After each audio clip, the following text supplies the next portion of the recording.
ನಾರಾಯಣಂ ಸುರಗುರುಂ ಜಗದೇಕನಾಥಂ ಭಕ್ತಪ್ರಿಯಂ ಸಕಲಲೋಕನಮಸ್ಕೃತಂ ಚ ತ್ರೈಗುಣ್ಯವರ್ಜಿತಮಜಂ ವಿಭುಮಾದ್ಯಮೀಶಂ ವಂದೇ ಭವಗ್ರಂ ಅಮರಾಸುರಸಿದ್ಧವಂದ್ಯಂ ನಾರಾಯಣಂ ನಮಸ್ಕೃತ್ಯ ನರಂ ಚೈವ ನರೋತ್ತಮಂ ದೇವೀಂ ಸರಸ್ವತೀಂ ವ್ಯಾಸಂ ತತೋ ಜಯಮುದೀರಯೇತ್. ಧರ್ಮಕ್ಷೇತ್ರೇ ಕುರುಕ್ಷೇತ್ರೇ ಸಮವೇತಾಯುತ್ಸವಃ ಮಾಮಕಾಃ ಪಾಂಡವಶ್ಚೈವ ಕಿಮಕುರ್ವತ ಸಂಜಯ. ಶ್ರೀ ಗುರುಭ್ಯೋ ನಮಃ. ಗೀತೆಯ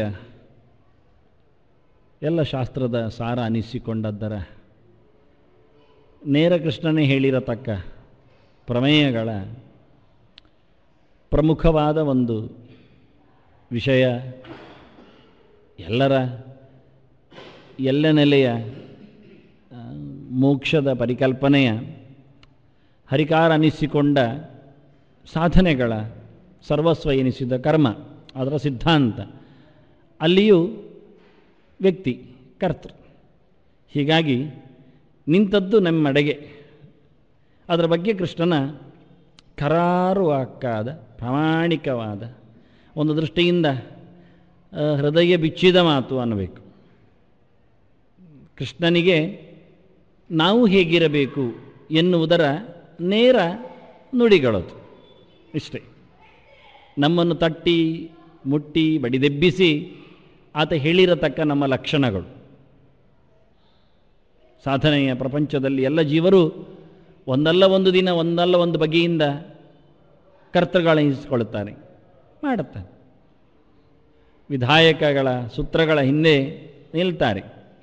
ಏನಲ್ಲದಿದ್ದರೂ ಫಲವನ್ನು ಬೇಡಲೋಸುಗನಾದರೂ ಅವರು ಕೆಲಸ ಮಾಡ್ತಾರೆ. ಫಲವಿಲ್ಲದಿರೇ ಜನ್ಮಾಂತರಗಳ ಅರಳುವಿಕೆಯೇ ಇಲ್ಲ, ವ್ಯತ್ಯಾಸಗಳೇ ಇಲ್ಲ, ಅವುಗಳ ಪರ್ಯಾಯಗಳೇ ಇಲ್ಲ. ಅಂದ ದೇಹಗಳು ಉಚ್ಚಗಳಾಗಿ ಮುಂದೆ ಮುಂದಕ್ಕೆ ನಮಗೆ ಬರಬೇಕು ಅಂತಾದರೆ ನಾವು ಕರ್ಮಗಳನ್ನು ಮತ್ತೆ ಮತ್ತೆ ಮಾಡಲೇಬೇಕಾಗತ್ತೆ. ಹಾಗಾಗಿ ನಾವು ಒಂದಲ್ಲ ಒಂದು ದಿನ ಒಂದಲ್ಲ ಒಂದು ಬಗೆಯಿಂದ ಕರ್ತೃಗಳಾಗಲೇಬೇಕು. ಆಗುವುದಾದರೆ ಏನಾಗಬೇಕು ಎನ್ನುವುದರ ಕೃಷ್ಣನ ಕೆಲವು ಶಬ್ದಗಳು, ಆಗಬಹುದಾದ ಕರ್ತೃ ಲಕ್ಷಣಗಳು ಅಂತ, ಆಗಲೇಬಾರದ ಕರ್ತೃ ಲಕ್ಷಣಗಳು ಅಂತ, ಆಗಲೂ ಬಹುದು ಅನ್ನುವ ಕರ್ತೃ ಲಕ್ಷಣಗಳು ಅಂತ, ಹೀಗೆ ಮೂರು ಬಗೆ. ಆಗಲೇಬೇಕಾದ್ದು ಸಾತ್ವಿಕ ಕರ್ತೃ ಲಕ್ಷಣಗಳು. ಮುಕ್ತ ಸಂಗಹ, ಅನಹಂವಾದಿ ಅಂತ ನೋಡಿಕೊಂಡೆ ಒಂದು 4-5. ಕೃಷ್ಣನ ಲೆಕ್ಕದಲ್ಲಿ 4-5. ನಮಗೆ ಬೆರಳುಗಳಿಲ್ಲ ಮಣಿಸ್ಲಿಕ್ಕೆ, ಅಷ್ಟೇ ಹೇಳುವಾಗ ಹಾಗೆ ಕಾಣುತ್ತೆ. ಮುಂದೆ ಆಗಲೂ ಬಹುದಾದ ಪರಿಸರದ ಪ್ರಭಾವದಿಂದಲೋ, ಕೆಲಸದ ವ್ಯಾವಹಾರಿಕ ಕೆಲಸಗಳ ಒತ್ತಡದಿಂದಲೋ, ಇನ್ಯಾವುದೋ ಕೆಲವೊಮ್ಮೆ ಹೇಳುತ್ತೇವೆ ನಾವು, ತುಳುವಲ್ಲಿ ಹೇಳುವಾಗ ಹೇಳುವುದುಂಟು ಬಂಜಿದ ಕರ್ಮ ಅಂತ. ಹಾಗೆ ಹೊಟ್ಟೆ ಬಾಡಿಗೋಸ್ಕರ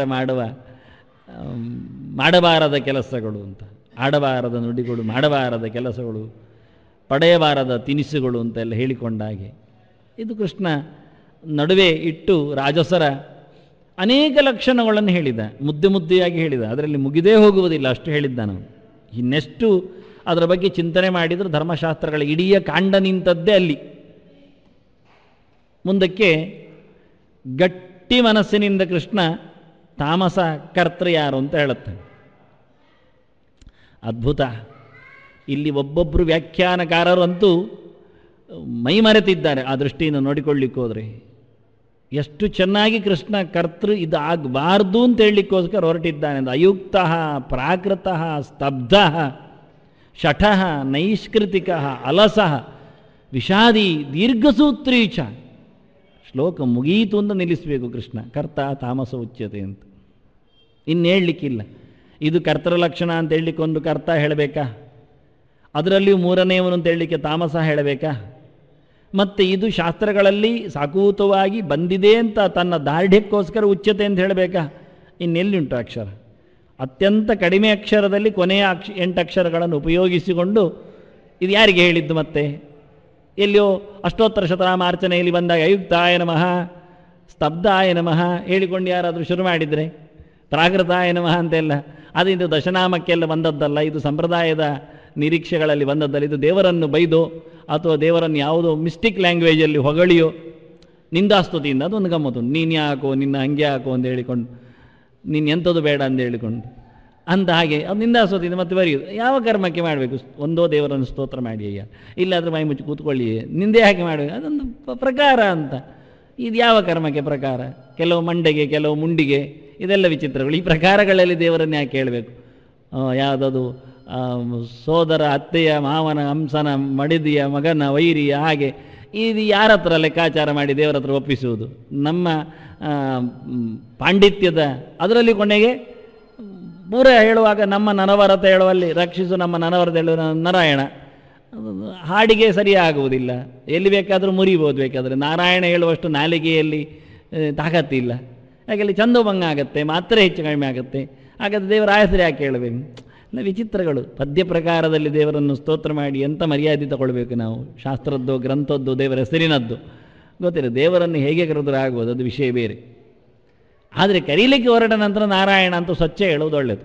ನಾರಾಯಣ, ನಿರಾಯಣ, ನರೇಯಣ, ನಾರಾಯಣೋ, ಅದೆಲ್ಲೇನು ಹಬ್ಬ ಹಾಡುವಾಗ ಗಮ್ಮತ್ತ.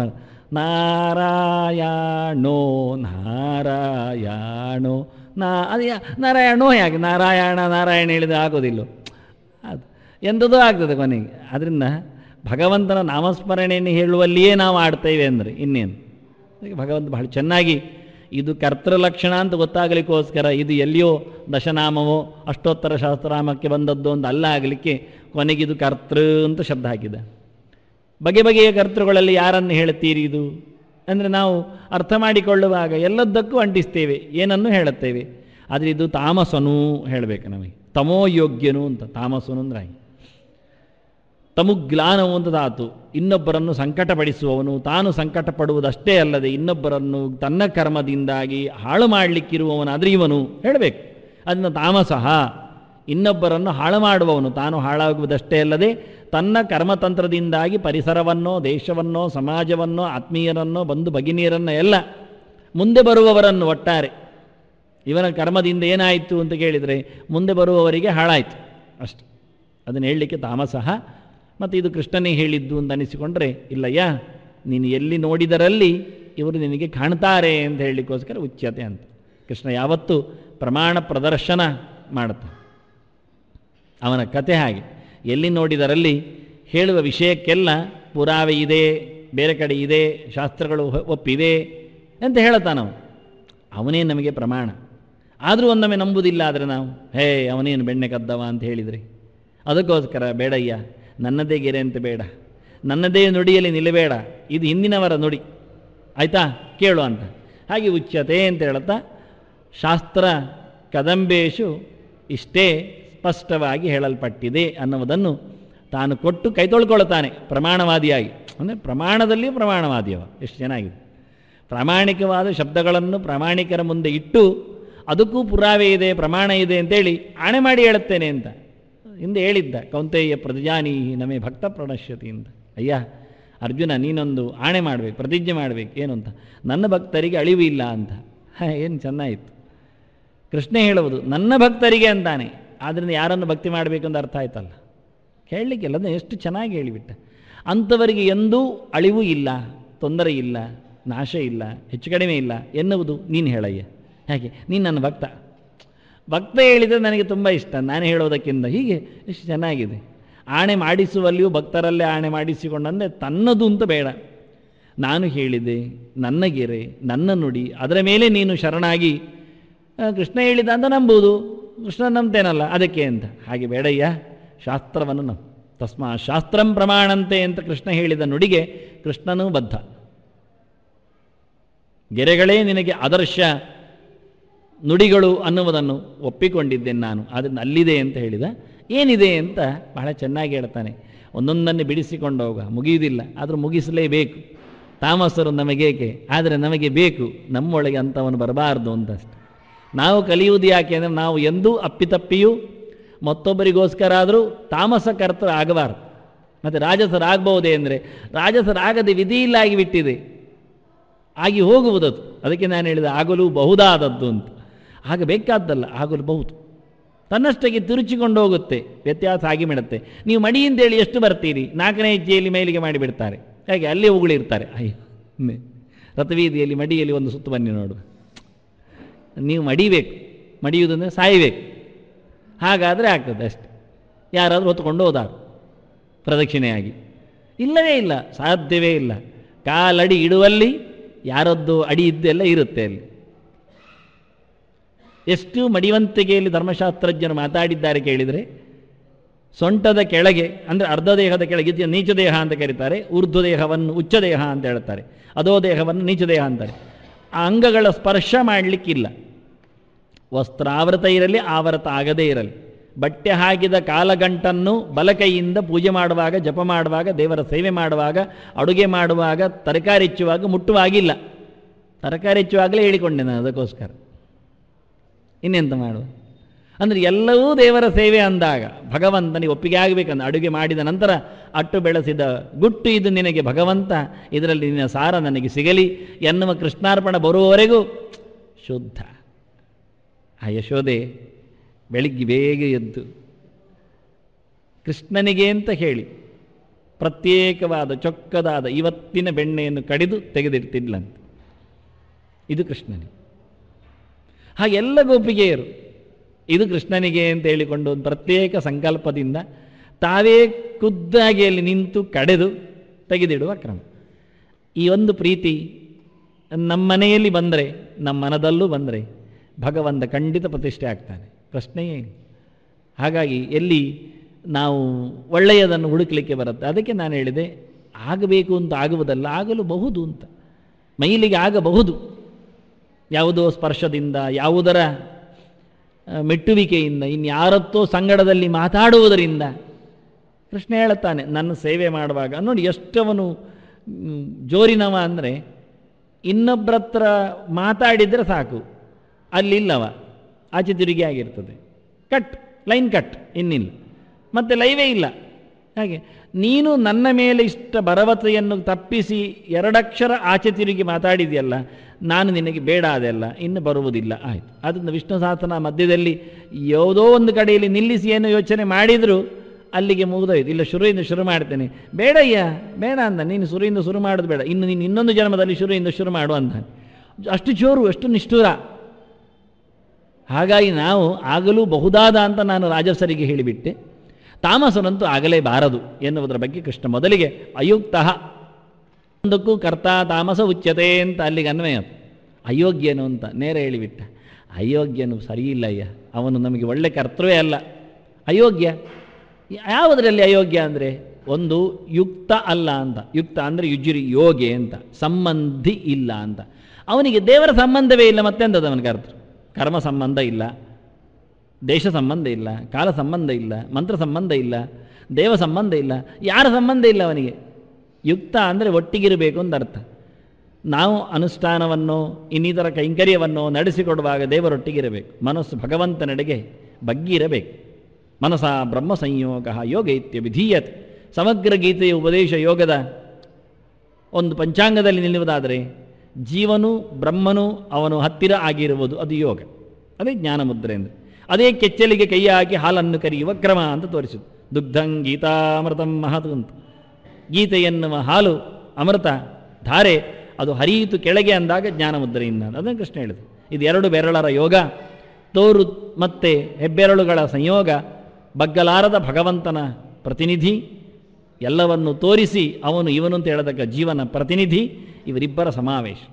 ಬಗ್ಗಬೇಕಾದವನು ತೋರುವವನು, ತೋರಿಸುವವನು ಜೀವನ, ದೇವರಲ್ಲ. ದೇವರೆಡೆಗೆ ಬಗ್ಗಬೇಕು. ದೇವರೆಂದು ಜೀವನೆಡೆಗೆ ಸಾಗುವುದಿಲ್ಲ, ಸಾಗಲಿಕ್ಕೆ ಸಾಧ್ಯವೇ ಇಲ್ಲ. ಜೀವನನ್ನು ತಂದಿಟ್ಟಿದ್ದಾನೆ, ಅವನು ಪ್ರಪಂಚ ವಿಮುಖನಾಗಿ ಭಗವಂತನೆಡೆಗೆ ಮೂರರ ಜತೆಯಲ್ಲಿಲ್ಲದೆ ಅವಿದ್ಯೆ, ಕಾಮ, ಕರ್ಮ, ಬಯಕೆಗಳು, ಅದರ ಬೇಕಾಗಿರತಕ್ಕ ಬವಣೆಗಳು, ಅದರ ಒಟ್ಟಿಗೆ ಏನು ಗೊತ್ತಿಲ್ಲದೆ ಇರತಕ್ಕಂತಹ ವ್ಯವಸ್ಥೆಗಳು, ಬೇಜವಾಬ್ದಾರಿತನ ಅಂತ ಹೇಳುತ್ತೇನೆ. ಶಾಸ್ತ್ರಗಳು ಕೈಯಲ್ಲಿ ಕೊಟ್ಟರು, ಗುರುಗಳು ಉಪದೇಶ ನಡೆಸಿದರು, ಕೇಳುವುದಿಲ್ಲಯ್ಯ ಅನ್ನುವ ಮಟ್ಟಿನಲ್ಲಿ ನಮ್ಮ ಏನೊಂದು ಧೋರಣೆ ಇದೆ ಅದು. ಹೀಗೆ ಮೂರು ಸಹ ಅದರೊಟ್ಟಿಗೆ ಇರುವವನು ಅದನ್ನು ಬಿಟ್ಟು ಬಂದು ಭಗವಂತನೆಡೆಗೆ ಯಾರು ಬಂದಿರ್ತಾನೆ ಅವನು ಯುಕ್ತ. ಇವ ಅಯುಕ್ತ ಅಂದ. ದೇವರ ಸುದ್ದಿ ಇಲ್ಲ, ಕರ್ಮತಂತ್ರಗಳ ಬಗ್ಗೆ ಮಾತಿಲ್ಲ, ಒಳ್ಳೆಯ ದೇಶ, ಒಳ್ಳೆಯ ಕಾಲ ಯಾವುದಿಲ್ಲ, ಯಾವುದಕ್ಕೂ ಯೋಗ್ಯನಲ್ಲ, ಯಾವ ಬಟ್ಟೆ ಹಾಕಬೇಕು ಯಾವುದಕ್ಕೇನು ಗೊತ್ತಿಲ್ಲ. ಬೈತಾರೆ ಕೆಲವೊಮ್ಮೆ, ಯಾವುದು ಬಿಚ್ಚಬೇಕು, ಯಾವುದು ಹಚ್ಚಿಕೊಳ್ಳಬೇಕು, ಯಾವುದು ತೊಟ್ಟಕೊಳ್ಳಬೇಕು ಏನು ಗೊತ್ತಿಲ್ಲ. ಅಲ್ಲ, ಆಫೀಸಲ್ಲಿ ಹಾಗೆ ಮಾಡ್ತಾರೆ. ನಾನು ಕೇಳೋದು, ಅವರು ಹಾಕಿದ ಹಾಗೆ ಟೈ ಕಟ್ಟಿಕೊಂಡು, ಬೂಟ್ಸ್ ಹಾಕಿಕೊಂಡು, ಪ್ಯಾಂಟ್ ಎಳ್ಕೊಂಡು, ಅದರ ಮೇಲೆ ಹಾಕುವ ಪಟ್ಟಿಗೆಯೂ ಹಾಗೇ ಇರಬೇಕು, ಅವರು ಹೇಳಿದ ಬಣ್ಣದಲ್ಲೇ. ಮತ್ತು ಸ್ಟಾರ್ಗಳು, ಆ ಚಿತ್ರಗಳು, ಕಟ್ ಪೀಸುಗಳು ಎಲ್ಲ ತುಂಡು ಆಗಲೆಲ್ಲ ಒಳಗೆ ಬಿಡೋದಿಲ್ಲ ಅವರು. ಹಾಗಾದರೆ ದೇವರ ಕೋಣೆಯಲ್ಲಿ ಬಂದಾಗಲೂ, ದೇವರ ದರ್ಶನಕ್ಕೆ ಬಂದಾಗಲೂ ಏನು ತೊಟ್ಟಿರಬೇಕು, ಏನು ತೆಗೆದಿರಬೇಕು ಗೊತ್ತಿರಬೇಕು ತಾನೆ. ಅದು ಯಾಕೆ ಆಗುವುದಿಲ್ಲ? ಪ್ರತಿಯೊಂದನ್ನು ನಾವು ವ್ಯವಸ್ಥಿತವಾಗಿ ನಡೆಸಿಕೊಳ್ಳುವುದಾದರೆ ಶಾಸ್ತ್ರದ ವ್ಯವಸ್ಥೆಗೂ ಒಂದು ಮರ್ಯಾದೆ ಕೊಡುವ, ಅದನ್ನು ಒಪ್ಪಿಕೊಳ್ಳುವ. ಯಾಕೆ ಅನ್ನೋ ಪ್ರಶ್ನೆ ಎಲ್ಲ ಕಡೆಯಲ್ಲಿ ಉಂಟು. ತಪ್ಪಿ ಹಾಕಿದರೇ ಪೊಲೀಸ್ ಆಗುವುದು ಯಾಕೆ? ತೆಗೆದರೆ ಏನಾಗುತ್ತೆ?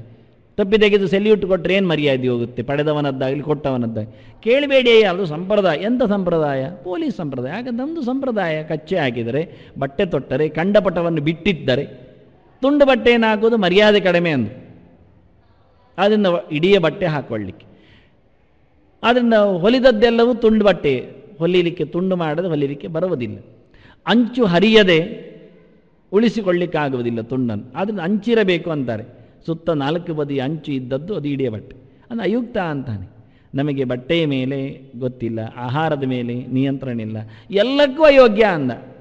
ಅಯೋಗ್ಯನು ತಾಮಸನು, ಅಧಿಕಾರಿ ಅಲ್ಲವನು. ಅವನ ಕರ್ತೃ ತಾಮಸ ಅಧಿಕಾರಿಯವ ಅಷ್ಟೇ, ಹಾಳು ಮಾಡಲು ಹೊರಟವನು ಅಂತ. ಯೋಗ್ಯತೆಯೇ ಇಲ್ಲ ಅವನಲ್ಲಿ. ಯಾವ ಬಗೆಯ ಯೋಗ್ಯತೆ ಅದು ಮುಂದಿನದ್ದು. ಹಿಂದೆ ನಿಲ್ಲಿಸಿದ ಅಶುಚಿಹಿ ಅಲ್ಲಿ ಆದ ನಂತರ ಮುಂದಿನದ್ದು ಹರ್ಷಶೋಕಾನ್ವಿತ ಉಂಟಲ್ಲ, ಅದು ಮಾಮೂಲಿ ಫಲದ ಮೇಲೆ. ಅಲ್ಲಿಂದ ಮುಂದುವರೆಗೆ ಅಯುಕ್ತ ಅಂತ. ಅವನು ಹೋಗುವುದಿಲ್ಲ, ಇವನು ಮಾಡುವುದಿಲ್ಲ ಅಷ್ಟೆ. ಅವನು ತಯಾರಿ ಆಗುವುದಿಲ್ಲ, ರಾಜಸ. ಇವನು ಅದನ್ನು ಅಸಡ್ಡೆ ಮಾಡಿದ್ದಾನೆ, ಮಾಡುವುದೇ ಇಲ್ಲ, ಅದರ ಮೇಲೆ ವಿರೋಧ ಮಾಡ್ತಾನೆ. ಏನಾಗ್ತದೆ? ದೇವರು ಕೋಣೆಯೊಳಗೆ ಚಪ್ಪಲಿ ಹಾಕಿದರೆ ಏನಾಗುತ್ತೆ? ಅವನು ಕೇಳು. ನಾವು ಮನೆಯಲ್ಲಿ ಹಾಕೊಳ್ಳೋದಿಲ್ವ? ನಿಮ್ಮನೆ ಮಾಡಯ್ಯ, ನಿಮ್ಮನೆಯಲ್ಲಿ ನೀನು ಚಪ್ಪಲಿಯನ್ನು ತಲೆ ಮೇಲೆ ಹೊತ್ತುಕೋ, ಬಾಯಿಯೊಳಗೆ ಇಡ್ಕೋ, ನಮಗೇನು? ಎಲ್ಲಿಟ್ರೆ ನಾನು ಬರೋದೇ ಇಲ್ಲ. ಪಬ್ಲಿಕ್ ಇದು, ದೇವರ ಕೋಣೆ, ದೇವಸ್ಥಾನ, ಅದು ಎಲ್ಲರದ್ದು ಭಾವ ಕೇಂದ್ರ, ಅದು ಶ್ರದ್ಧಾ ಕೇಂದ್ರ. ಅಲ್ಲಿ ನಿನ್ನ ಯಾರ ಎಷ್ಟು ಎತ್ತರ ದೊಡ್ಡವರದ್ದು ಒಳಗೆ ಬರುವ ಹಾಗಿಲ್ಲ, ತರಲಿಕ್ಕಿಲ್ಲ. ಅದು ದೇವ ಕೇಂದ್ರ, ದೇವಭೂಮಿ, ಅದು ಜೀವಭೂಮಿಯೇ ಅಲ್ಲ. ಎಂತಹ ಜೀವನಿಗೂ ಒಳಗೆ ಪ್ರವೇಶ ಇಲ್ಲ, ಅಷ್ಟಕ್ಕಷ್ಟೇ. ನಿನ್ನ ಮನೆಯಲ್ಲಿ ಬೇಕಾದರೆ ಏನು ಬೇಕಾದರೂ ಮಾಡು. ನಿನ್ನ ಅಪ್ಪನ ಹೆಣ ಇಟ್ಕೋ, ಅದರ ಅಸ್ಥಿ ಇಟ್ಕೋ, ಬೂದಿ ಇಟ್ಕೋ, ದಿನ ತಟ್ಟೆ ಪಕ್ಕದಲ್ಲಿ ಇಟ್ಕೋ, ಮಲಗು, ಮಂಚದ ಮೇಲೆ ಹಾಕೋ, ದೇವ್ರ ಕೋಣೆಯೊಳಗೆ ಮಾಡು ವೃಂದ. ನಮಗೇನು? ನಿಮ್ಮನೆ, ಅದು ನಿನ್ನ ಭಾವನೆ. ಆದರೆ ಹೊರಗೆ ಬಂದ ತಕ್ಷಣ ಮಾತಾಡುವಾಗೇ ಇಲ್ಲ, ಅದು ಅಯುಕ್ತ ಅಂತಾನೆ. ಈ ರೀತಿಯಾಗಿ ಯೋಗ್ಯತೆ ಮೀರಿದ ಕರ್ಮಗಳಲ್ಲಿ ನೆಲೆ ನಿಂತವನು ಎನ್ನುವ ಸ್ಪಷ್ಟವಾದ ಶಬ್ದಗಳು ಒಂದಕ್ಕೊಂದು ಹಾಗೆ. ಅದಕ್ಕೆ ನಾನು ಯೋಗ್ಯತೆ ಎನ್ನುವುದು ಯಾವುದೇ ಶಾರೀರಿಕವಾಗಿಯೋ, ಮಾನಸಿಕವಾಗಿಯೋ, ವಾಚಿಕವಾಗಿಯೋ, ದೇಶದಲ್ಲಿಯೋ, ಕಾಲದಲ್ಲಿಯೋ, ಕರ್ಮತಂತ್ರದಲ್ಲಿಯೋ, ದ್ರವ್ಯದಲ್ಲಿಯೋ, ದೇವರಲ್ಲಿಯೋ ಯೋಗಸಿದ್ಧಿ. ಹಿಂದೆ ಸಂಬಂಧ ಪಡೆದವನ ಅನುಬಂಧಂ ಕ್ಷಯಹಿಂಸೆಯಿಂದ ಸಂಬಂಧ ನೋಡುವುದಿಲ್ಲ, ಇವ ಸಂಬಂಧ ಮಾಡುವುದೇ ಇಲ್ಲ, ಯಾವುದರ ಸಂಬಂಧ ಇಲ್ಲ, ಕಾಟಾಚಾರ. ಪ್ರಾಕೃತ ಅಂತಾನೆ. ಅಯುಕ್ತ ಅನ್ನುವುದಕ್ಕೆ ತಪ್ಪು ಕೆಲಸ ಮಾಡುವವ ಅಂತಲೂ ಬರೆದಿದ್ದಾನೆ ಒಬ್ಬ ವ್ಯಾಖ್ಯಾನಕಾರ. ಅನ್ಯಾಯ ನಡೆಸುವವನು ಅಂತಲೇ ಹೇಳಿದ್ದೊಂದಾದರೆ ವಿಪರೀತವಾಗಿ ಮಾಡುವುದು ಉದ್ದೇಶಪೂರ್ವಕವಾಗಿ. ಏನು ಮಾಡ್ತೀರಿ? ಅಮಾವಾಸ್ಯೆ ಎಂದು ಮದುವೆ ಮಾಡಲಿಕ್ಕಿಲ್ಲ, ಮಾಡುತ್ತೇನೆ. ಮಾಡಿದರು. ಅದು ಭೂಸಾ ಸಾಹಿತ್ಯಗಳೆಲ್ಲ ಇರ್ತಾರೆ, ಒಪ್ಪದವರು, ವಾಮಾಚಾರಿಗಳು ಅಂತ ಅವರನ್ನು ಕರೆಯುವುದು ಹಾಗೆ. ನಾಸ್ತಿಕರು, ಬಂಡಾಯಿಗಳು, ಅವರು ಅಮಾವಾಸ್ಯೆಯಂದು ಮಸಣದಲ್ಲಿ ಮಾಡಿದ್ದ ಮದುವೆಯಲ್ಲಿ ಕೇಳಿದರೆ ಸ್ಮಶಾನದಲ್ಲಿ ಮದುವೆ. ಹೇಗಿದೆ? ಚೆನ್ನಾಗಿದೆ. ರಾತ್ರಿಯಲ್ಲಿ, ಬೆಳಿಗ್ಗೆ ಹಗಲು ಸಂಜೆ ಎಲ್ಲ ರಾತ್ರಿಯಲ್ಲಿ, ನಡುರಾತ್ರಿಯಲ್ಲಿ, ಮತ್ತು ಎಲ್ಲ ಬಗೆ ಬಗೆಗಳನ್ನು ತಿಂದುಕೊಂಡು, ಕುಡಿದುಕೊಂಡು, ಕುಣಿದುಕೊಂಡು ಏನಾಗ್ತದೆ ಹೇಳ್ತಾರೆ. ಏನಾಗುವುದಿಲ್ಲ. ದೇವರು ಯಾಕೆ ತೋರಿಸಬೇಕು? ಏನು ತೋರಿಸುವುದಿಲ್ಲ. ರಾವಣ ಕುಂಭಕರ್ಣರಿಗೇನು ದೇವರು ಏನಾದರೂ ಹೊಡಿಲಿಕ್ಕೆ ಹೋದ್ನ ಮೊದಲು? ಇಲ್ಲ, ಮಾಡಿಲ್ಲ. ಕುಣೀರಿ ಅಯ್ಯ, ಕುಪ್ಪಳಿಸಿರಿ ಅಯ್ಯ ಅಂತ ಬಿಟ್ಟ. ಎಷ್ಟೋ ಸಮಯ ಒಂದು ರಾವಣನಿಂದ, ಒಂದು ಕುಂಭಕರ್ಣನಿಂದ ದೇವರೂ ಪಾಠ ಕಲೀಲಿಲ್ಲ. ಮತ್ತೆ ಜನರಿಗೆ ಪಾಠ ಆಗುವವರೆಗೂ ನಾನು ಬರ್ತಾ ಇರ್ತೇನೆ ಅಂದ. ನನಗೇನು ಮಂಗಗಳು ಕಡಿಮೆಯಾ, ಮನುಷ್ಯರು ಕಡಿಮೆ ಅಂತಾನೆ. ದೇವರು ಮತ್ತೆ ಮತ್ತೆ ಹೇಳ್ತಾನೆ. ಅವನು ಯದಾ ಯದಾ ಹಿ ಧರ್ಮಸ್ ಹೇಳಿದ್ದಾನೆ, ನಾನು ಬರ್ತಾ ಇರ್ತೇನೆ, ಯಾವಾಗೆಲ್ಲ ತಲೆ ಹಾಳಾಗತ್ತೆ ಆಗೆಲ್ಲ ಬರ್ತೇನೆ ಅಂತ. ಪೂರ ತಲೆ ಹಾಳಾಗುವವರೆಗೆ ಕಾಯ್ತೇನೆ ಅಂದ. ಅದಕ್ಕೆ ನಾನು ನಿನ್ನೆ ಹೇಳಿದೆ, ದೇವರು ನೋಡ್ತಾನೆ, ಮತ್ತೆ ಮತ್ತೆ ಮತ್ತೆ ಮತ್ತೆ ಸುಮಾರು ತಡ ಉಂಟು ಕಾಯ್ತಾನೆ ಅಂತ ಹೇಳಲಿಕ್ಕೆ. ಕಾಯ್ತಾ ಇರ್ತಾನೆ, ಇರಲಿ ಅಯ್ಯ ಚಂದ ನೋಡ್ತಾನೆ ಆಗಲಿ ಅಂತ. ಅದರಿಂದ ಅಯುಕ್ತ ಅನ್ನುವಲ್ಲಿ ಸ್ಪಷ್ಟವಾಗಿ ಬೇಕೆಂದಲೇ ಅನ್ಯಾಯವನ್ನು ನಡೆಸಿಕೊಡುವವನಾಗಿ, ವಿರುದ್ಧ ಮಾಡುವವನಾಗಿದ್ದಾನೆ. ಪ್ರಾಕೃತಃ ಅಂದರೆ ಒಂದು ದೃಷ್ಟಿಯಿಂದ ಪ್ರಾಕೃತನು ಅಂತ, ಸಂಸ್ಕೃತನೂ ಅಲ್ಲ ಅಂತ, ಅಸಂಸ್ಕೃತನು ಅಂತ. ಏನು ಚೆನ್ನಾಗಿ ಸಂಸ್ಕಾರಗಳನ್ನೇ ಮಾಡಿಕೊಳ್ಳದವನು, ಮಾಡದವನು, ಮಾಡಲು ಇಷ್ಟಪಡದವನು, ಮಾಡಿ ತರದವನು. ಅನ್ನವನ್ನು ಕೊನೆಗುಂಟು ಯಾರು ತಯಾರು ಮಾಡಿ, ಇದೆಲ್ಲ ವಿಚಿತ್ರ ವ್ಯವಸ್ಥೆಗಳು, ಅರ್ಥ ಹೇಳುವುದಿಲ್ಲ ಅಷ್ಟೇ ನಾನು. ಅನ್ನ ಮಾಡಿ ತಂದಿಡ್ತಾರೆ ದೇವರ ಎದುರಿಗೆ ಅಂತ. ಅದು ಏನೋ ಯಾವುದನ್ನಾದರೂ ದೇವರ ಎದುರಿಗೆ ತರಬೇಕು, ದೇವರು ನೋಡಿ ತಿನ್ನುವುದು ಅಂತ ಕ್ರಮ. ದೇವರು ಅಡಿಗೆ ಕೋಣೆಯಲ್ಲಿ ನೋಡುವುದಿಲ್ಲ ಅಂದರೆ ಆಗ ದೇವರ ಕೋಣೆ ಹಾಕಿ ಮತ್ತೆ ತರಬೇಕು. ತರುವಾಗ ನೋಡ್ತಾನೆ, ಅಲ್ಲಿ ಮುಗಿಯಿತು. ಇವತ್ತಿನವರೆಗೆ, ಮೊನ್ನೆವರೆಗೆ ಇತ್ತು ತಿರುಪತಿಯಲ್ಲಿ, ಎಷ್ಟು ಲಡ್ಡು ಕಟ್ಟಿದರೂ ದೇವರ ಎದುರು ಅದು ಹೋಗಬೇಕು, ಹಾದು ಬುಟ್ಟಿಗಟ್ಟಲೆ ಹೋಗುವುದು. ಹೀಗೆ ಆನಂತರ ಮಾರಾಟಕ್ಕೆ ಸೀದಾ ತಯಾರಾದ ಕೋಣೆಯಿಂದ ಮಾರಾಟದ ಕೋಣೆವರೆಗೆ ಲೆಕ್ಕಾಚಾರ ಆಗುವ ಮುಂಚೆ ಹೋಗಲಿಕ್ಕೆ ದೇವರ ಎದುರು ಹೋಗಲಿಕ್ಕೆ ಉಂಟು. ಅದು ನಿಜವಾಗಿ ಲಾಡು ಖರೀದಿಸುವವರಿಗೆ ಸಿಗತಕ್ಕ ಪ್ರಸಾದದ ವ್ಯವಸ್ಥೆ. ಈಗ ಹೋಗುವುದಿಲ್ಲ, ಈಗ ಅಂದರೆ ಸುಮಾರು ವರ್ಷದಿಂದ ಹೋಗುವುದಿಲ್ಲ. ಆದ್ದರಿಂದ ಈಗ ತಿಂದವರ ಹೊಟ್ಟೆಯಲ್ಲಿ ಲಾಡು ಮಾತ್ರ ಉಂಟು, ತಿಮ್ಮಪ್ಪ ಇಲ್ಲ, ಅಂದರೆ ದೇವರ ದೃಷ್ಟಿ ಇಲ್ಲ, ಪಾತ ಇಲ್ಲ. ತಪ್ಪಿಸಿಬಿಟ್ರು ಅವರು ಅದನ್ನು, ಅಂದರೆ ಅದು ಗೊತ್ತಿಲ್ಲ. ಇದು ಈಗ ಹೋಗುವುದು ಯಾಕೆ, ಹಾಗೆ ಹೋಗಿದ್ರೆ ಪಕ್ಕ ಆಗುವುದಿಲ್ಲ, ಯಾರು ಹೇಳಿದರು ಗೋಡವನಿಂದ, ಆಯ್ತಲ್ಲ ಹೋಯ್ತಲ್ಲಿ. ಈ ಯಾವತ್ತು ಕ್ರಮ ಯಾರಿಗೆ ಅರ್ಥ ಆಗುವುದಿಲ್ಲ ಅದು ಬಿದ್ದು ಹೋಗುತ್ತೆ ಮನೆ ಎದುರು. ಇಲ್ಲಿಂದ ಎಂತ ಹೋಗುದು, ಇಲ್ಲಿ ಲೈನೆಲ್ಲ ನಿಲ್ಲಿಸಿ ಕಷ್ಟ ಆಗುತ್ತೆ, ಎಲ್ಲ ಅಲ್ಲಿಂದ ಅಲ್ಲಿಗೆ ಹೋಗಿಬಿಡಲಿ ಹೇಳಿಬಿಟ್ರು, ಆಯ್ತಲ್ಲ ಮುಗಿದೋಯ್ತು, ಕೆಲಸ ಪಕ್ಕ ಆಯಿತು. ಈ ಆದಷ್ಟು ಕಡಿಮೆ ಮಾಡಿಕೊಳ್ಳುವ ಮೂಲಕ ನಾವು ಅದನ್ನು ತೆಗಿತೇವೆ. ದೇವರ ಎದುರು ಅದು ಬಂದಾಗ ಅದಕ್ಕೊಂದು ಸಂಸ್ಕಾರ, ಏನಂದರೆ ದೇವರ ದೃಷ್ಟಿಪಾತ ಆಗುವುದು ಎನ್ನುವುದೊಂದು ಸಂಸ್ಕಾರ. ದೇವರ ತೀರ್ಥದ ಮೇಲೆ ಪ್ರೋಕ್ಷಣೆ ಮಾಡುವುದು ಅದು ಇನ್ನೊಂದು ಸಂಸ್ಕಾರ. ನಿಲ್ಲಬೇಕಾಗ ಒಂದರೆ ಕ್ಷಣ ದೇವರು ನೋಡಲಿಕ್ಕೆ ಆದರೆ ಹೋಗುವಾಗ ನೋಡಿಬಿಡ್ತಾನೆ. ವಿಶ್ವದಶ್ಚಕ್ಷು, ಅವನಿಗೇನು ತಪ್ಪಿಲ್ಲ. ನಮಗಾದರೆ ಸ್ವಲ್ಪ ನಿಲ್ಲಿದೆ ಹೇಳಬೇಕು ನೋಡ್ತೇನೆ ಅಂತ. ಅವನು ಹಾಗೆ ಇಲ್ಲ, ಅವನು ಎಲ್ಲ ಲಾಡನ್ನು ಎಲ್ಲ ಕಣ್ಣಿನಲ್ಲಿ ನೋಡಿಬಿಡ್ತಾನೆ. ವಿಶ್ವದಶ್ಚಕ್ಷು ವಿಶ್ವತೋಮುಖ, ಅನಂತ ಮೋರೆಯವನು. ಆದರೆ ಅದಕ್ಕೆ ದೇವರ ತೀರ್ಥ ಪ್ರೋಕ್ಷಣೆ ಆಗಬೇಕು, ಅದು ಪ್ರಧಾನ ಅಂತ. ಭಗವಂತನ ಪಾದೋದಕದಿಂದ ಸಿಕ್ತವಾದ ಪ್ರಸಾದ ಸ್ವೀಕಾರ ಯೋಗ್ಯ ಅಂತ. ಅದಕ್ಕೆ ಅದು ಅಸಂಸ್ಕೃತ ಆಯಿತು, ಅದು ಪ್ರಾಕೃತ. ಅಂದರೆ ಕರ್ತೃ ತಾನು ಯಾವುದೇ ಸಂಸ್ಕಾರವನ್ನು ಯಾವುದೇ ಕರ್ಮಗಳಲ್ಲಿ ನಡೆಸಿಕೊಡುವುದಿಲ್ಲ ಅಂತ. ಹೇಗುಂಟ ನೀರನ್ನು ಕೃಷ್ಣ ಹೇಳಿದ್ದ, ಕೃಷ್ಣ ಉದ್ಧವನಿಗೆಗೂ ಹೇಳ್ತಾನೆ ಇದರ ಸಂಸ್ಕಾರದ ವಿಶೇಷವನ್ನು. ವಸ್ತ್ರಭೂತಂ ಪಿಬೇಜ್ಜಲಂ ಅಂತ. ನೀರು ಕುಡಿಯಯ್ಯ, ನೀರು ಕುಡಿಯುವುದು ದೃಶ್ಯ ಪರಿಹಾರ ಆಗಿರಬೇಕು. ಬದುಕು ಅಂದರೆ ಹಾಗೆ, ಅನ್ನಮಯ ಕೋಶ ಇದು. ಆದರೆ ನೀರನ್ನು ನೀನು ಬಟ್ಟೆಯಲ್ಲಿ ಗಾಳಿಸಿ ಶೋಧಿಸಿ ಕುಡಿಬೇಕು. ವಸ್ತ್ರಭೂತಂ ಪಿಬೇಜ್ಜ. ಅದನ್ನು ದೇವರ ಕಲಶಕ್ಕೆ ಶತಾಪರಾಧದಲ್ಲಿ ಆ ಪುರಾಣ ಹೇಳಿಬಿಟ್ಟಿದೆ, ಹಾಗೆ ತೋರಿಸಿಕೊಟ್ಟಿದೆ. ಬಟ್ಟೆಯನ್ನು ಹಾಕಿ ಶೋಧಿಸದೆ ಕೊಟ್ಟ ದೇವರ ಅಭಿಷೇಕ ಅದು ತಪ್ಪು ಅಂತ. ಹಂಗೆ ತೀರ್ಥ ಹೇಗಿರಬೇಡ ನೋಡಿ. ಯಾರಾದರೂ ಅಷ್ಟು ಚೆನ್ನಾಗಿ ಮಾಡಿಕೊಡ್ತಾರೆ, ಅಷ್ಟು ತೀರ್ಥ. ಒಂದು ಸೋಮವಾರಕ್ಕೋ ಒಂದು ಗುರುವಾರಕ್ಕೋ ಒಂದು ರಾಶಿ ಜನ ಬರ್ತಾರೆ ಕೈ ಹಿಡಿಲಿಕ್ಕೆ ತೀರ್ಥಕ್ಕೆ ಅಂತ.